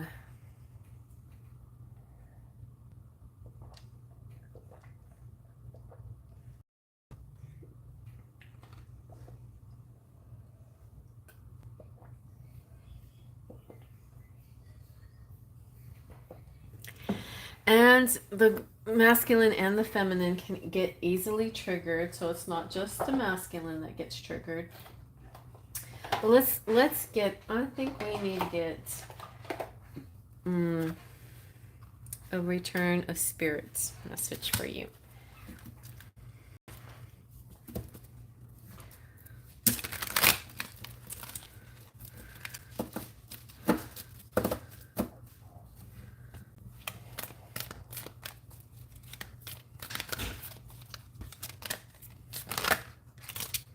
Ooh, you're getting some assistance.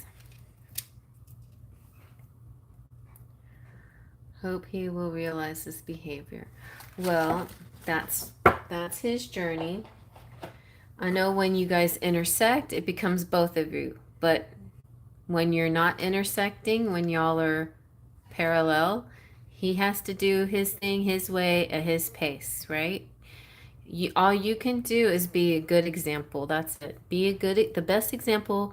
Do you and show him the best example of how a person should be. All right, so we got assistance. We all need a little help at one point or another in our lives. Rest assured, help is on the way for you. There is a huge inpouring of divine and angelic assistance coming to you now.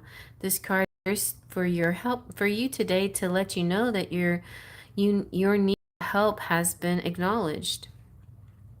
Whether even you've asked for aid or not, the universe is stepping forward on your behalf.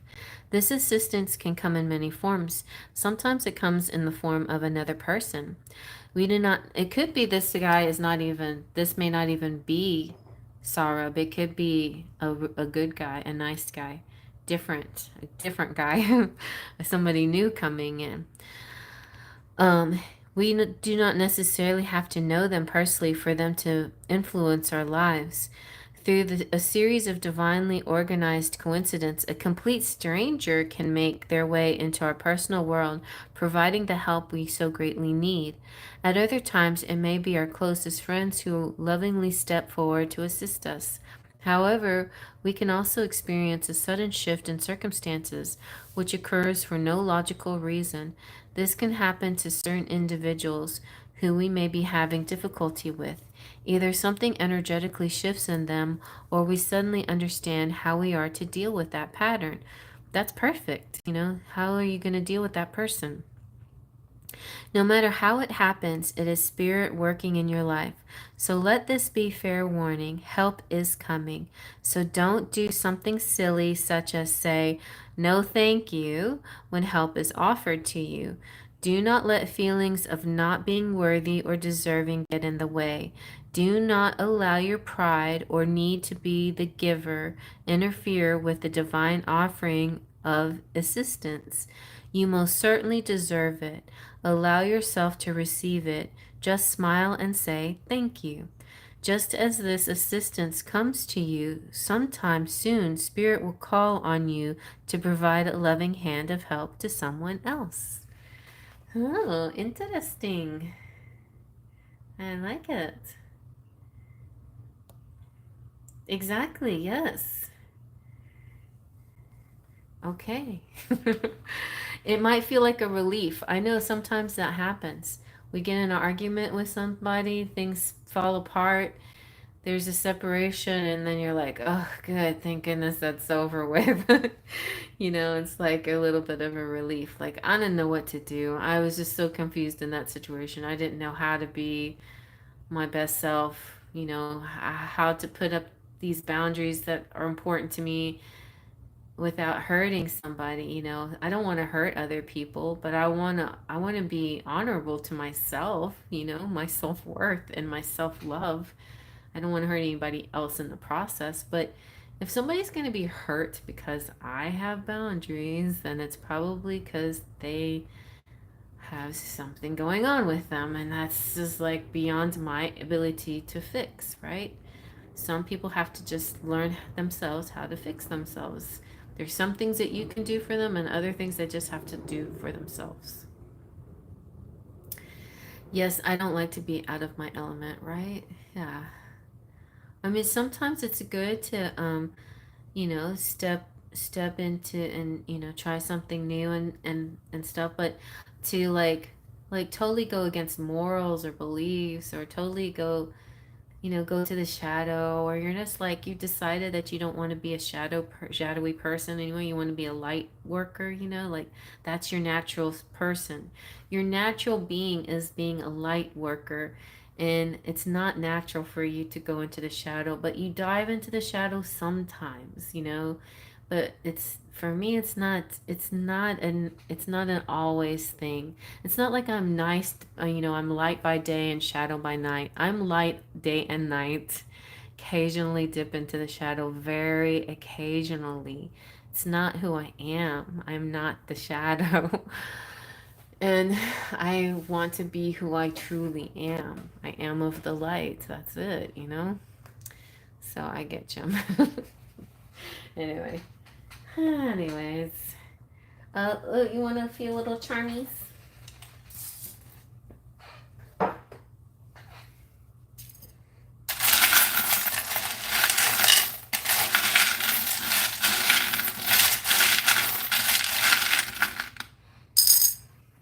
All right, you've got, ooh, look at that. You're so powerful.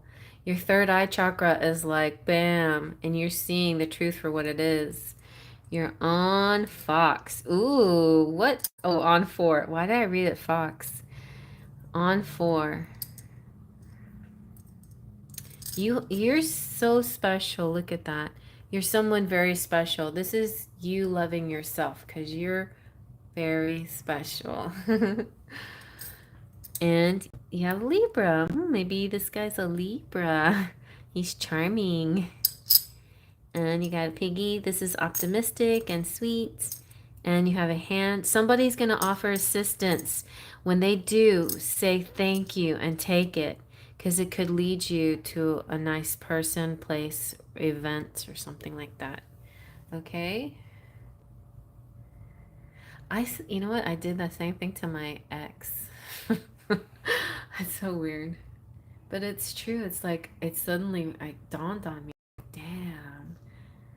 Whenever they put a blame on you when the problem, there, that is a big sign.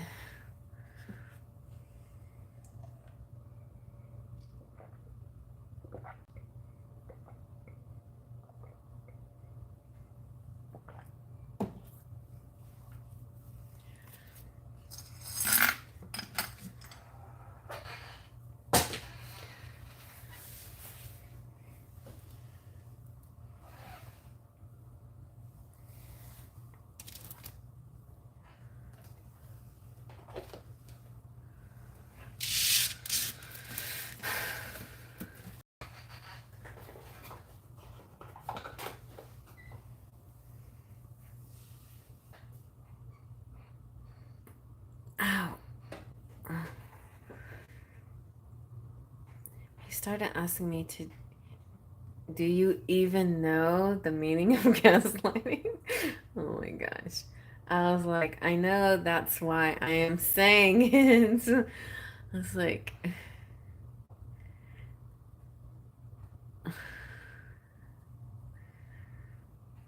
wow, that sounds like such a Pisces thing to say.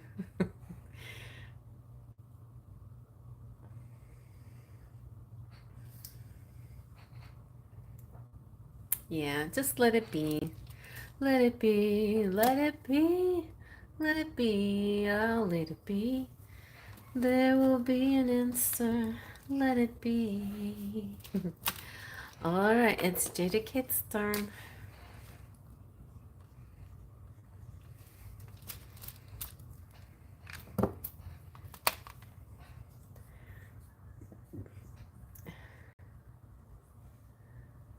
Right? That question in of itself is literally, it is the definition of gaslighting. I was going to say the same thing.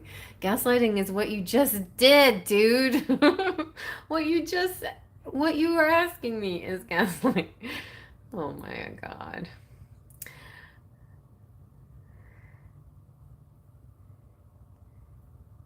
Current thoughts and feelings for me, please. He might be able to come to the festival and meet me long distance. So if you could see that, will that happen or not? Let's see. Okay.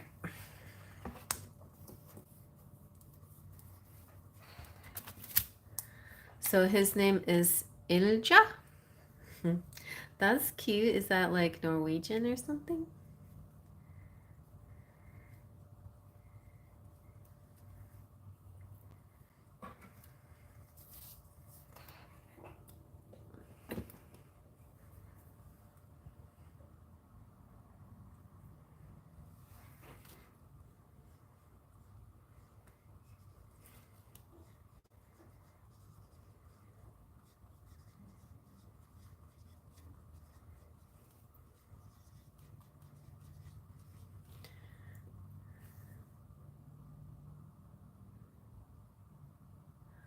Festival. Okay. Festival.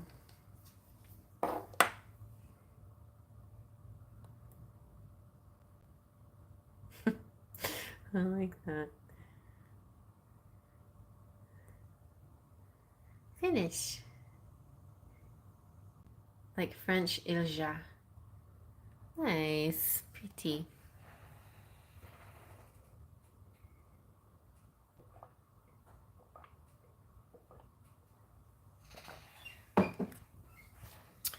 Alrighty, let's see. Let's start off with what's next in love for Jada Kate, and let's get some of these.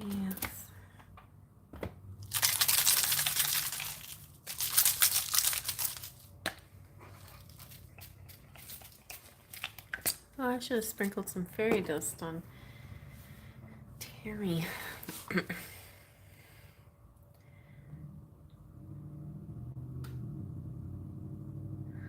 Like, it's pronounced like French.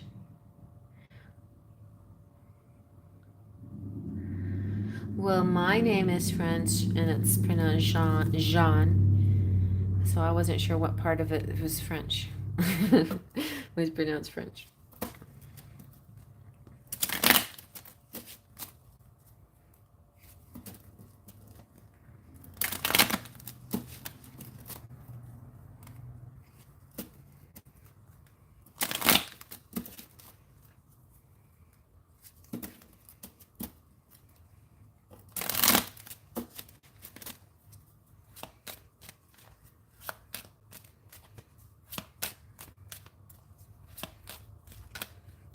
Oh, look at that. You're manifesting the one.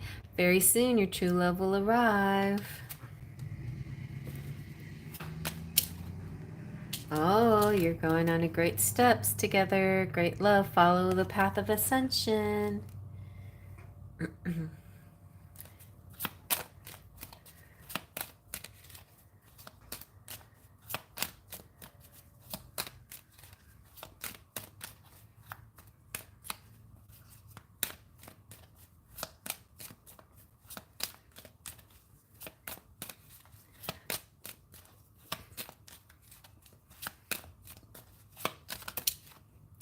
Wow, it looks like lots of burning, steaming, hot flames of passion. Very nice, very nice. So let's see then. How does he feel about you currently? Feel about you, about himself, and or the situation? Oh, he's stimulated by you. The situation. You are so hot, you turn me on, obviously. Okay, how does he feel about you?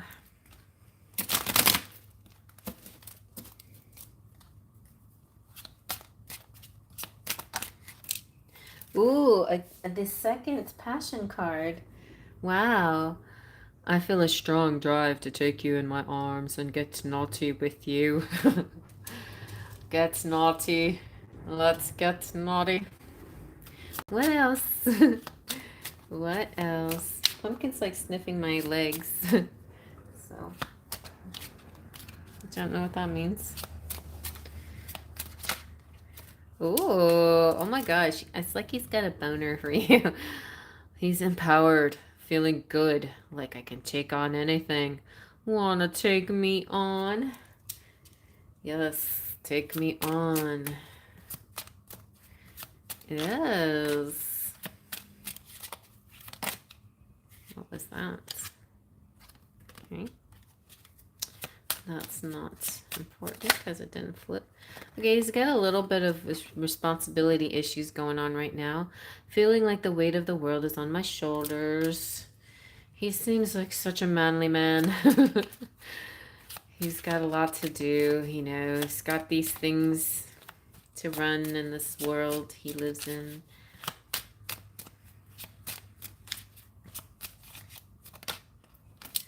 Oh, he's in love with you. Cupid's arrow has struck and I fall over and over with you. Right, right. Well, don't worry. I feel like, you know, the weight on his shoulders kind of could be a sign that he has a sense of responsibility towards you. That's more than just a lust, right? And this is love. He loves you. I think he's falling for you.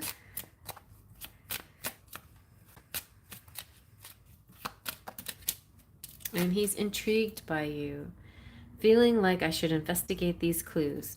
So he probably kind of keeps an eye on you somehow.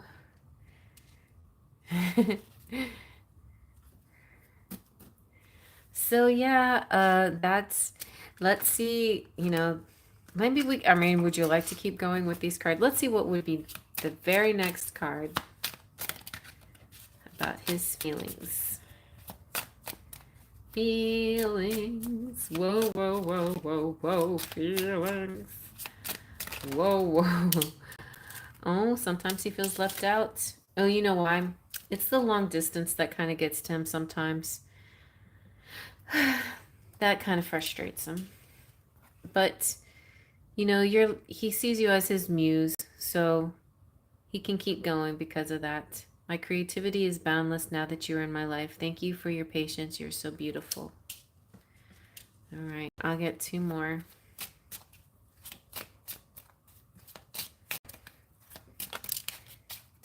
He's so attracted to you. That's the third sexy card.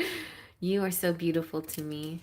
But this one is sweet. It's more like in and out, inside and out.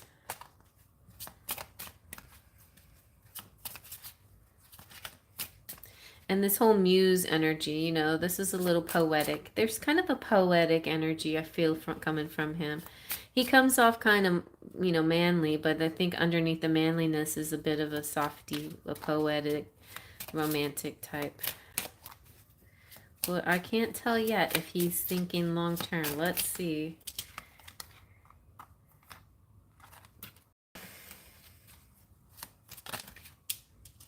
He's confident, feeling good in my skin and good about us as a couple. All right. Are you going to propose to her? Are you going to date her? What are you going to do? Yes, he's going to date you. So date night, feeling like I'd like to take you on a ride and show you a whole new world to spend special, memorable time with you. Very nice. So that's good news. Like, he definitely wants to do this concert for sure, and many more adventures with you, because he's falling for you, girl. Okay. And besides, he thinks you're sexy. Okay.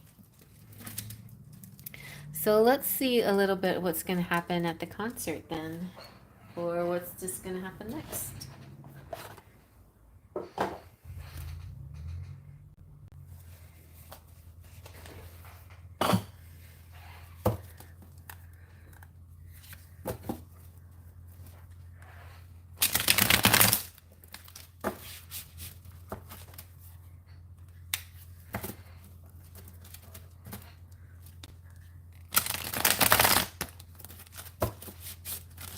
Yeah, so all passion is a fling, a one night stand, also like sex slaves. I don't know, a stripper, prostitute, porno channel. Yeah, like, you know what I mean? Like entertainment. It's like, what else is, okay, so there's got to be something more. Let's see what else. What else is there?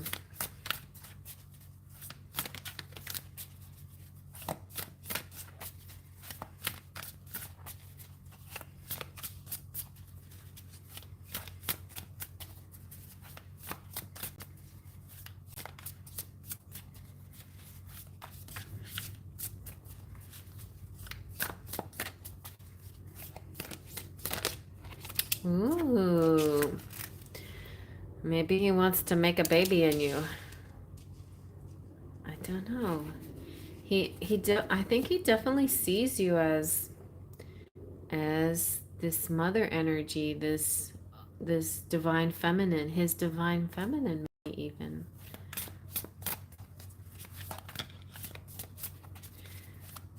As a goddess, as the divine goddess.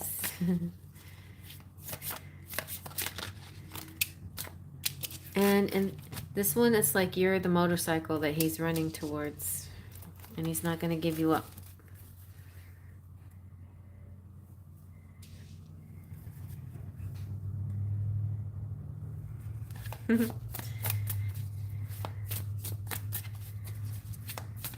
Never gonna give you up.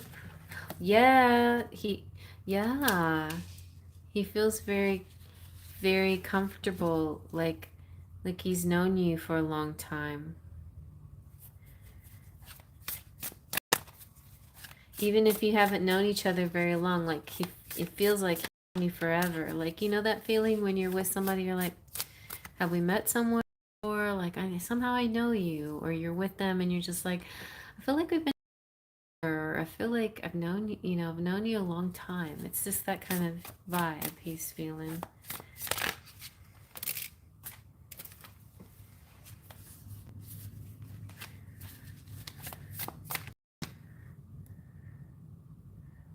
Oh, really?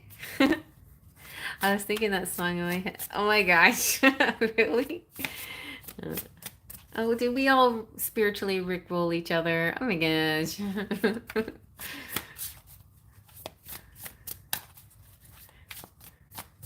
So that's a good sign, though. Never gonna give you up. Never gonna let you go. Never gonna run around and desert you. So, never gonna say goodbye. Never gonna tell you why. And he's not gonna hurt you.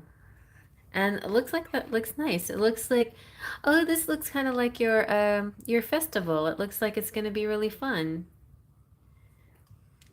like a fun party.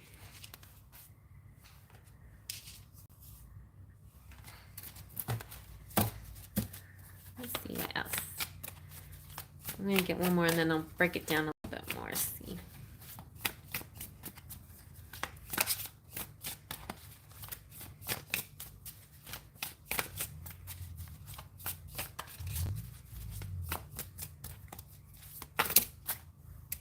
Oh, he wants to make something grow. So it does really feel like he wants to put a baby in you, but it doesn't sound like it's hard to tell if he wants a longevity, like a. But he does want Pentacles means like commitment, stability.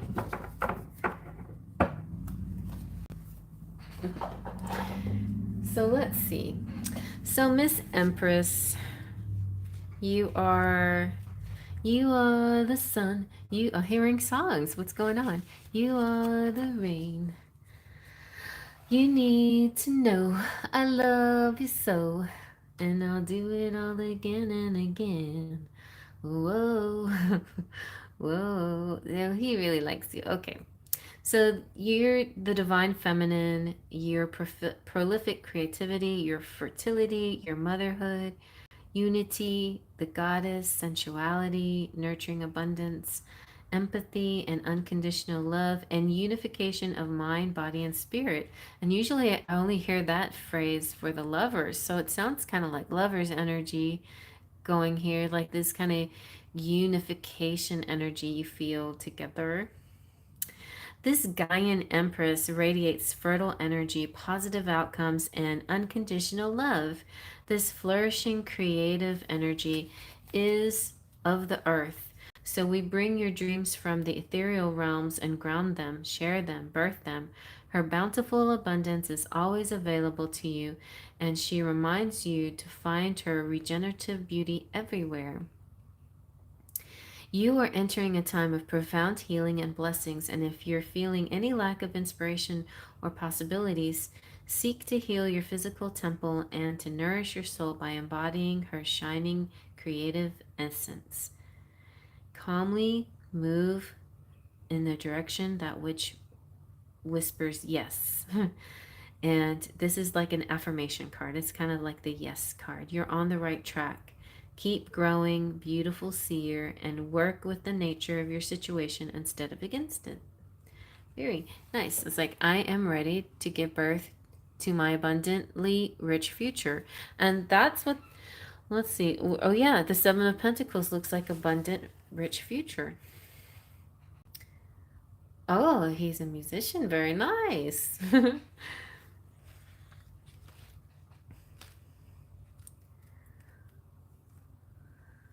So the Knight of Swords energy is like fast, haste, decision making, intelligence, wit, determination, saving the days. He's kind of like got superhero energy.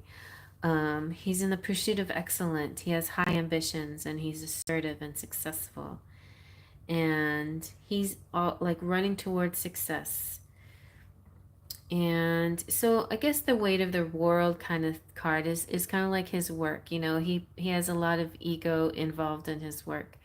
But it's not going to I don't think it's going to get in the way of things. I feel like it's one of the areas that makes him feel proud, and the other area that makes him feel proud is when he's around you.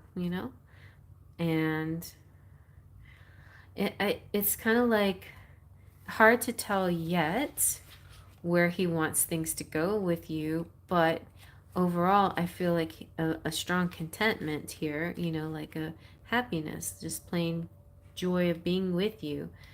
No real thoughts exactly yet on the destination, but I think the joy of being with you is very strong. Like I said, in the Six of Cups is kind of like this nostalgic feeling with you, like feeling like, like you can talk about your childhood easily, or you feel like your inner child is healing by being with each other. And forgiveness of old things can happen when you're with each other. So it feels nice. It feels peaceful. It feels like you're where you're meant to be. You feel good. It's just like, it's not like I can specifically say this is your future husband or anything like that, but I do feel like a very strong, happy energy with him. And the Knight of Wands is so exciting. It's charisma and passion and spontaneity and pursuing dreams and enthusiasm and courage. So I feel like his energy is just very strong, passionate. It may be hard to read him because he has such a kind of drive about him, but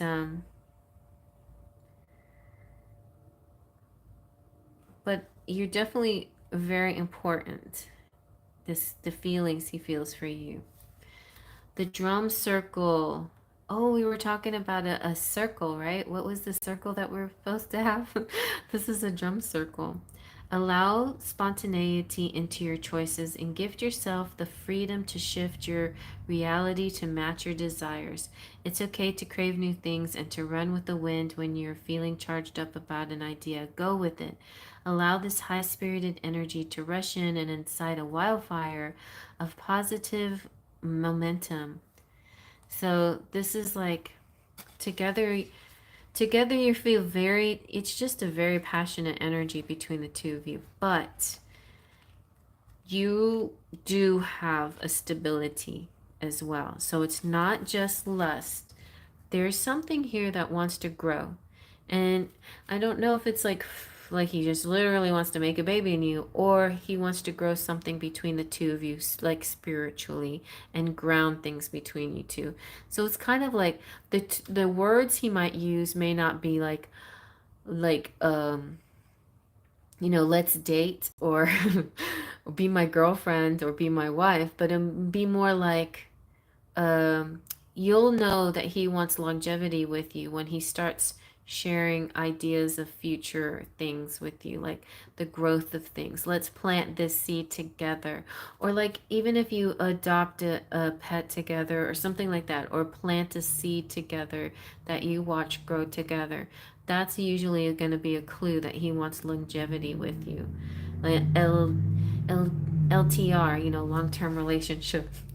So in the Seven of Pentacles, this is about a state of gratitude and reflection and wanting to harvest the fruits of your labor, a sign to keep going. So I think you're going to both feel that moment, especially at the festival. I think you're going to have this feeling of, I want to keep doing this. I want to keep seeing you. I want to keep dating you. I want to keep being with you. So, yeah. Um,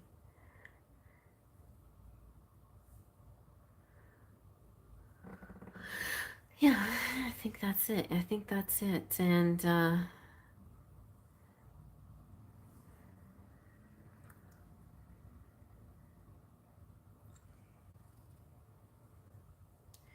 it's just a feeling of gratitude of what's already happened.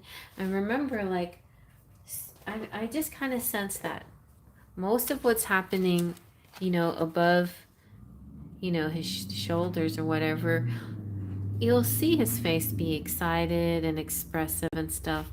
But there's more underneath the surface that's going on. There's a growth that's happening that you may not notice on his face. He may appear like a player, but he's not really. Like, there's depth to him. So that's as good as I think I could get as about how, if you know, like he wants any kind of stability with you. But let's get a Return of Spirits card here.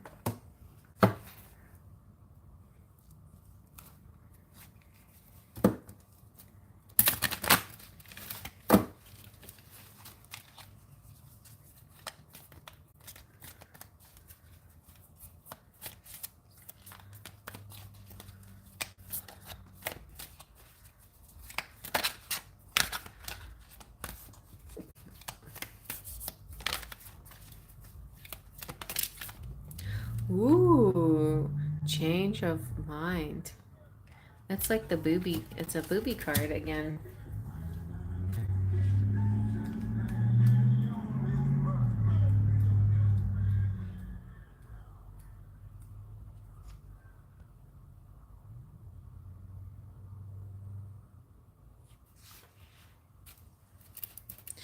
This is about your mental, your spiritual frequencies.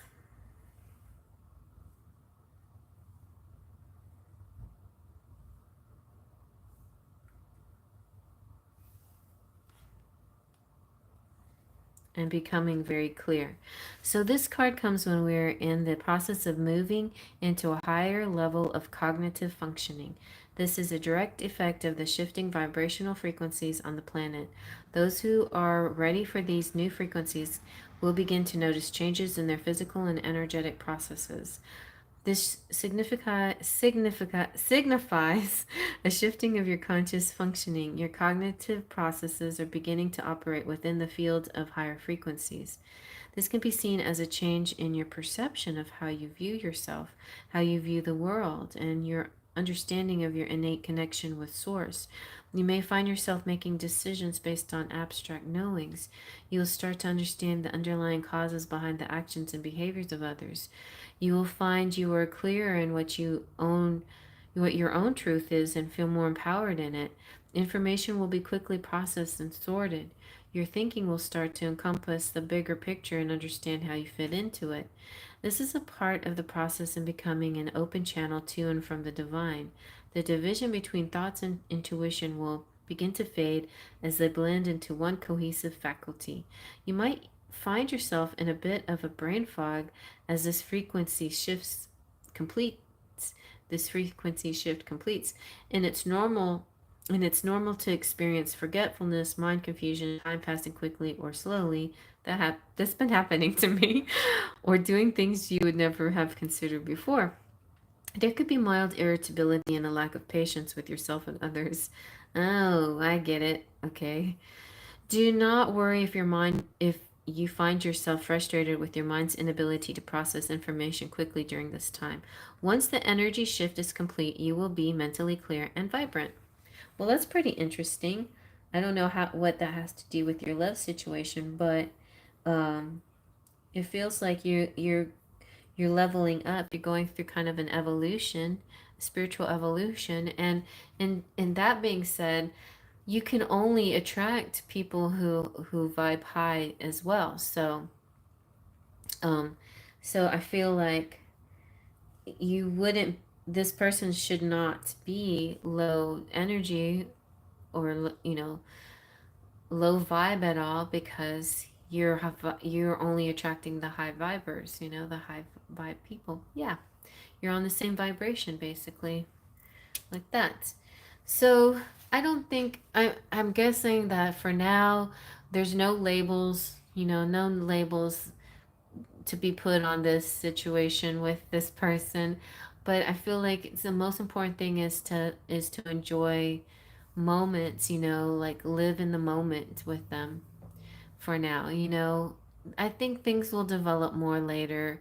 But I do see, there's some strong potential here, right? There's strong potential here. It is. It's just, I don't know where else this wants to go.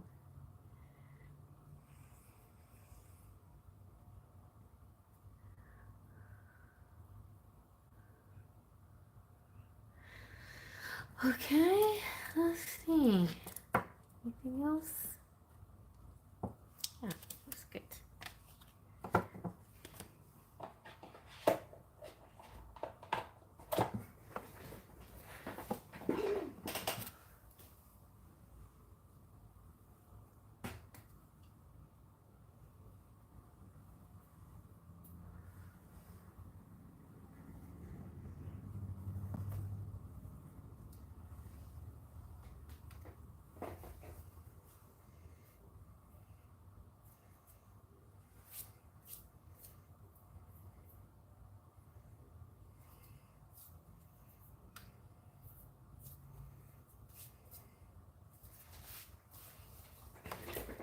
The baby making.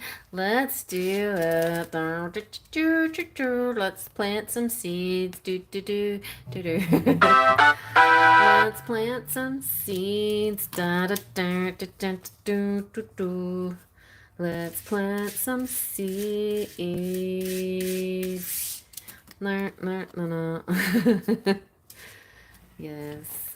There's too many of these symbols in this reading, but you know, there's that at least. Come on. There's nothing wrong with a sexual attraction.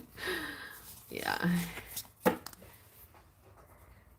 I think it'll be more for sure. I think it's more.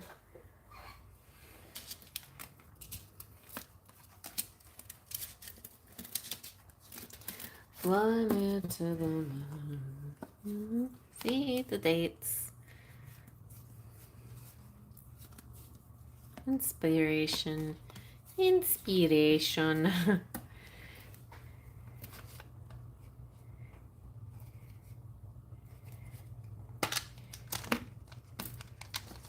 That's right.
No, I didn't make notes. Did you make notes? I don't even remember. What did I say last reading? I put all the notes on here, so I wiped them clean.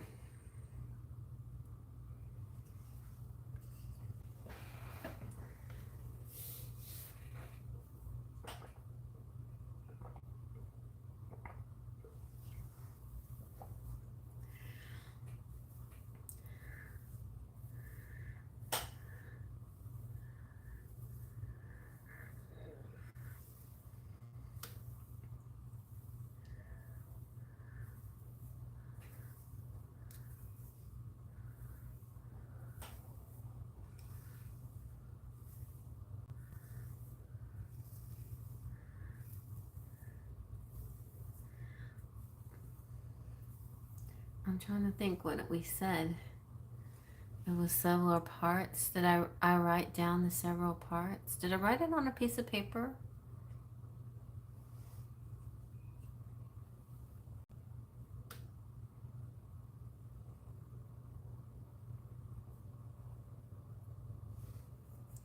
Well, Julian, honey, I mean, let's just...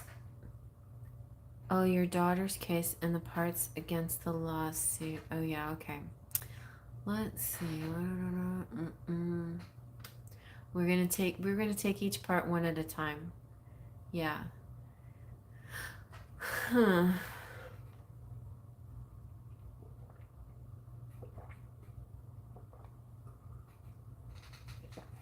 Well, I did take them one at a time.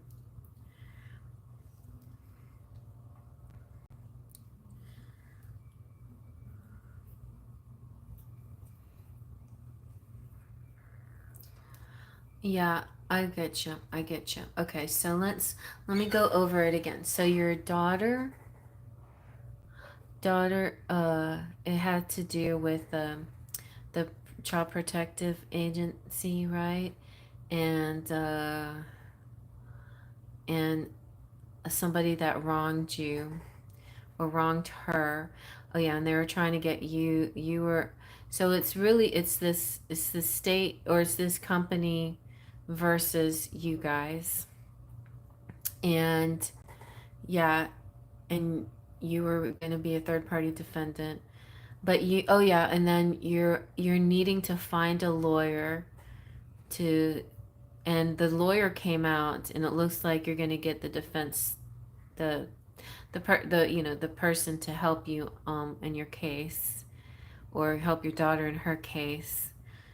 And it really is going to come out, it looked like it was going to come out that like a lot of shady stuff that they're doing, and that you're going to get a big settlement, or she's going to get a big settlement from it. So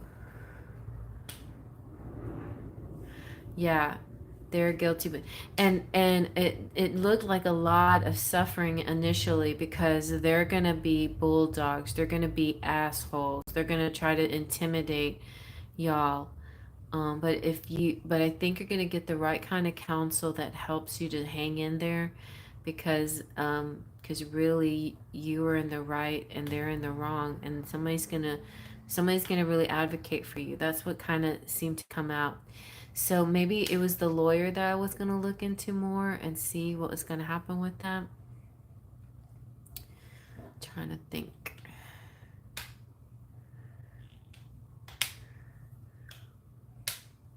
Well, I'll just ask Spirit any information about this case.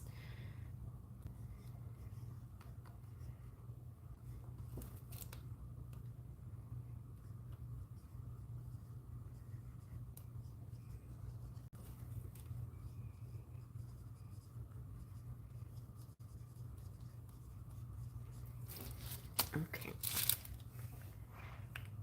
Okay. Let's see.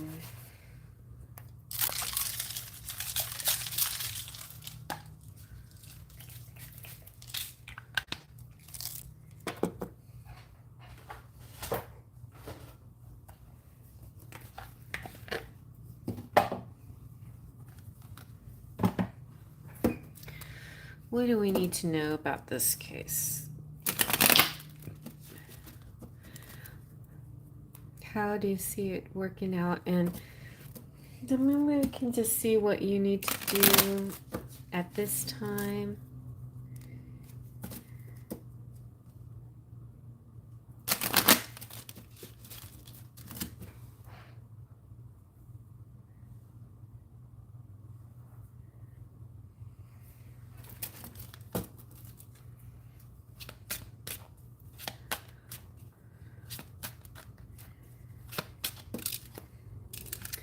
There's somebody. Okay, this is kind of good.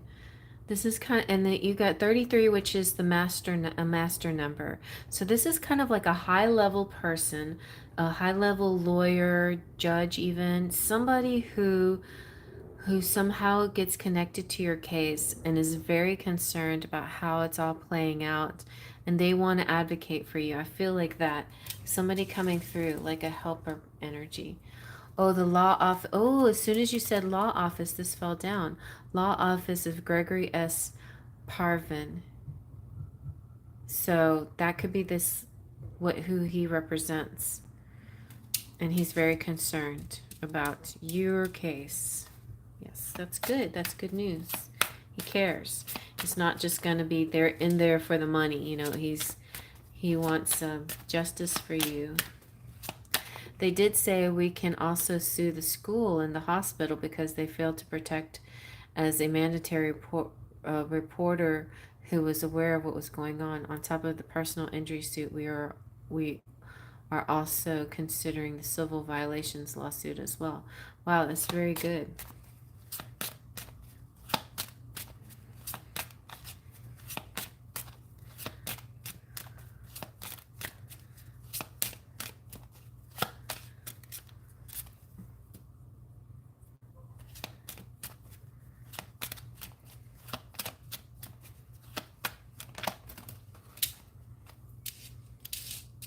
So This having to do with, children, welfare, so on.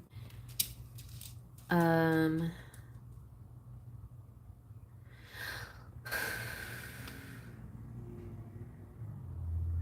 I'm not really sure what that's pertaining to, but like a custody thing.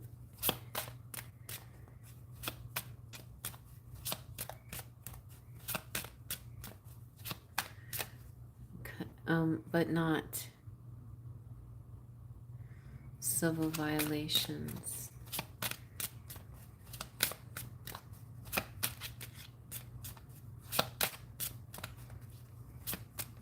A parental thing too could come, something like that. Yeah, I just found out my key evidence in clearing my name today. The whole reason CPS said that they took her was due to a safety plan violation, but we found the safety plan and my daughter's name isn't on it. Wow. Something really, really went wrong for you. And it just reminds me of a case that I saw on TV. And in this case, it wasn't about custody. It was it was a different topic, but uh,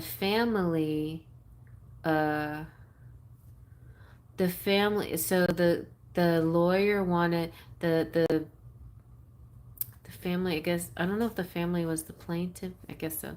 The family was the plaintiff, and the lawyer was trying to get them to, well, at first they didn't want to go to trial. They didn't want to go to trial. So they were trying to get them to settle, and they came up with a really low number, but the plaintiffs had, lawyer had a kind of higher number, and then the other people had a lower number, and um but they were all kind of like a little bit scared because there's some kind of like time limit. They're afraid that they should just take the low settlement, and be done with it or whatever.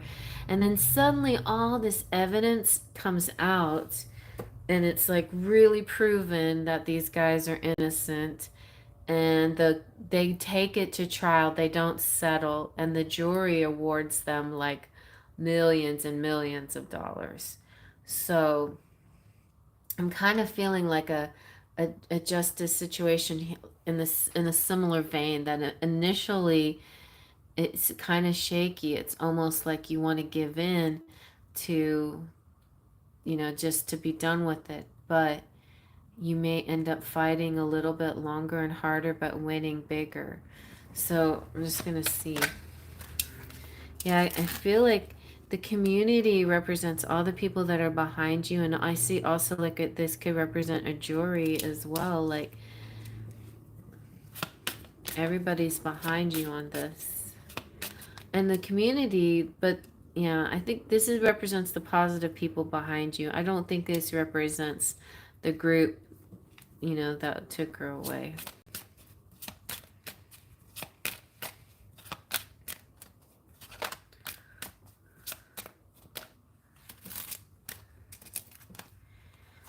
Oh yeah. Well, it could, but there's good guys and there's bad guys. So the community is the good guys, and then the bad guys were the ones that stole her and put her in this place, agency or whatever. So I feel like the lawyer is hearing the whole story and really like going deep into this story, and all this, like you're saying, more and more information's coming out. Yeah, this person that's on your side is very mature, intelligent, concerned, really gonna work hard for you.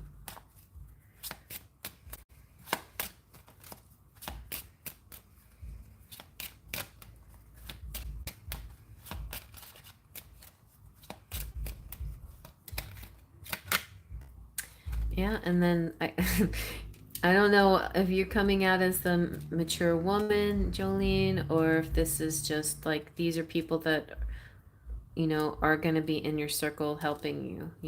These are part of the people in the community that are helping you within the court systems and such. The lawyers, the agency, all the people that you're connecting to that are helping you bring all this information to light. Yay, the current lawyers for CPS have no clue what I found today. She was taken in 2014. I have emails that show the director of CPS was aware and the deputy director and did nothing who had. This is great. All your evidence is really going to be beneficial. You are the main female. So I feel like these people are, this mature woman's not necessarily you. This is helper person. I feel like the courthouse, things are happening at the courthouse. You're going to get some messages.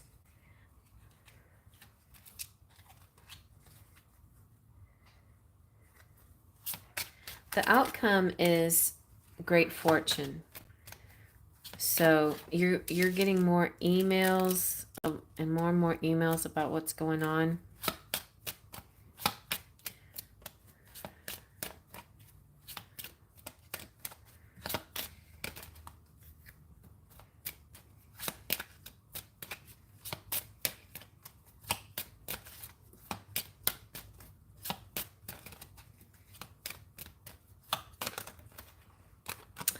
Somebody's going to jail.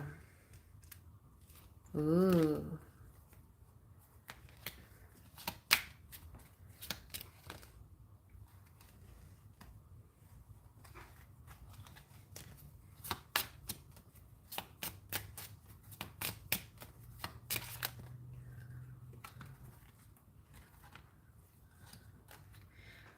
I keep getting this lady. So is this message back and forth, lots of messages, emails and stuff.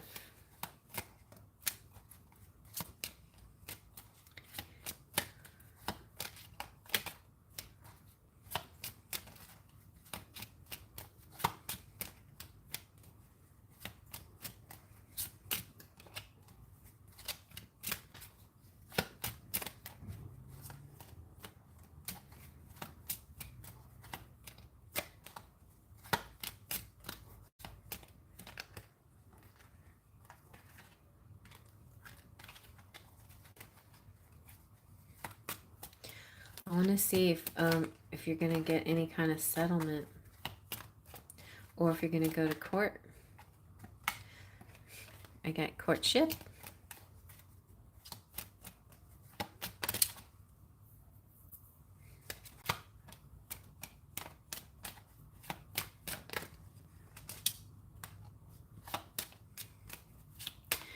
Yes, the caseworker I found guilty could face a minimum of 20 years in that federal prison for legal kidnapping. Legal kidnapping is a term used when the state agent abuses their power to abduct and harm a child. Wow. So your expectations are going to be met, What you want will happen. One day you will be the privileged lady. Like you said, you're going to be the first multimillionaire in your family.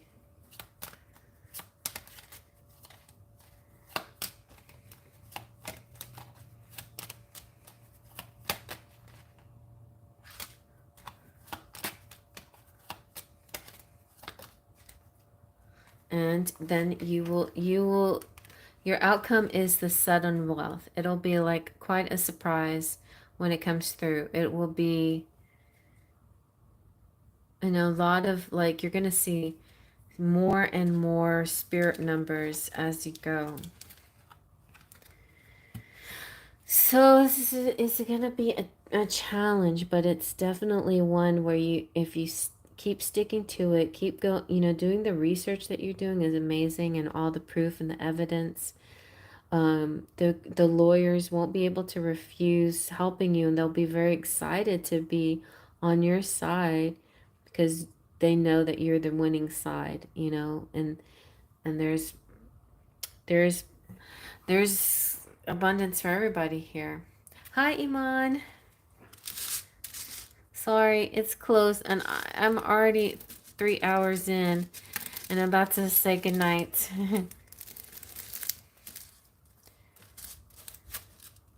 Aw, I'm so sorry. I'm so sorry, Jolene. But let's look into spirit messages later. It's like 3 hours. My max is 2 hours, and I'm already like pretty tired, and I need to get going. But we'll keep looking into it. Next time, remind me that I want to do a spirit message for your daughter. Okay. All right. So good night, everybody. Faith chose the pixie dust.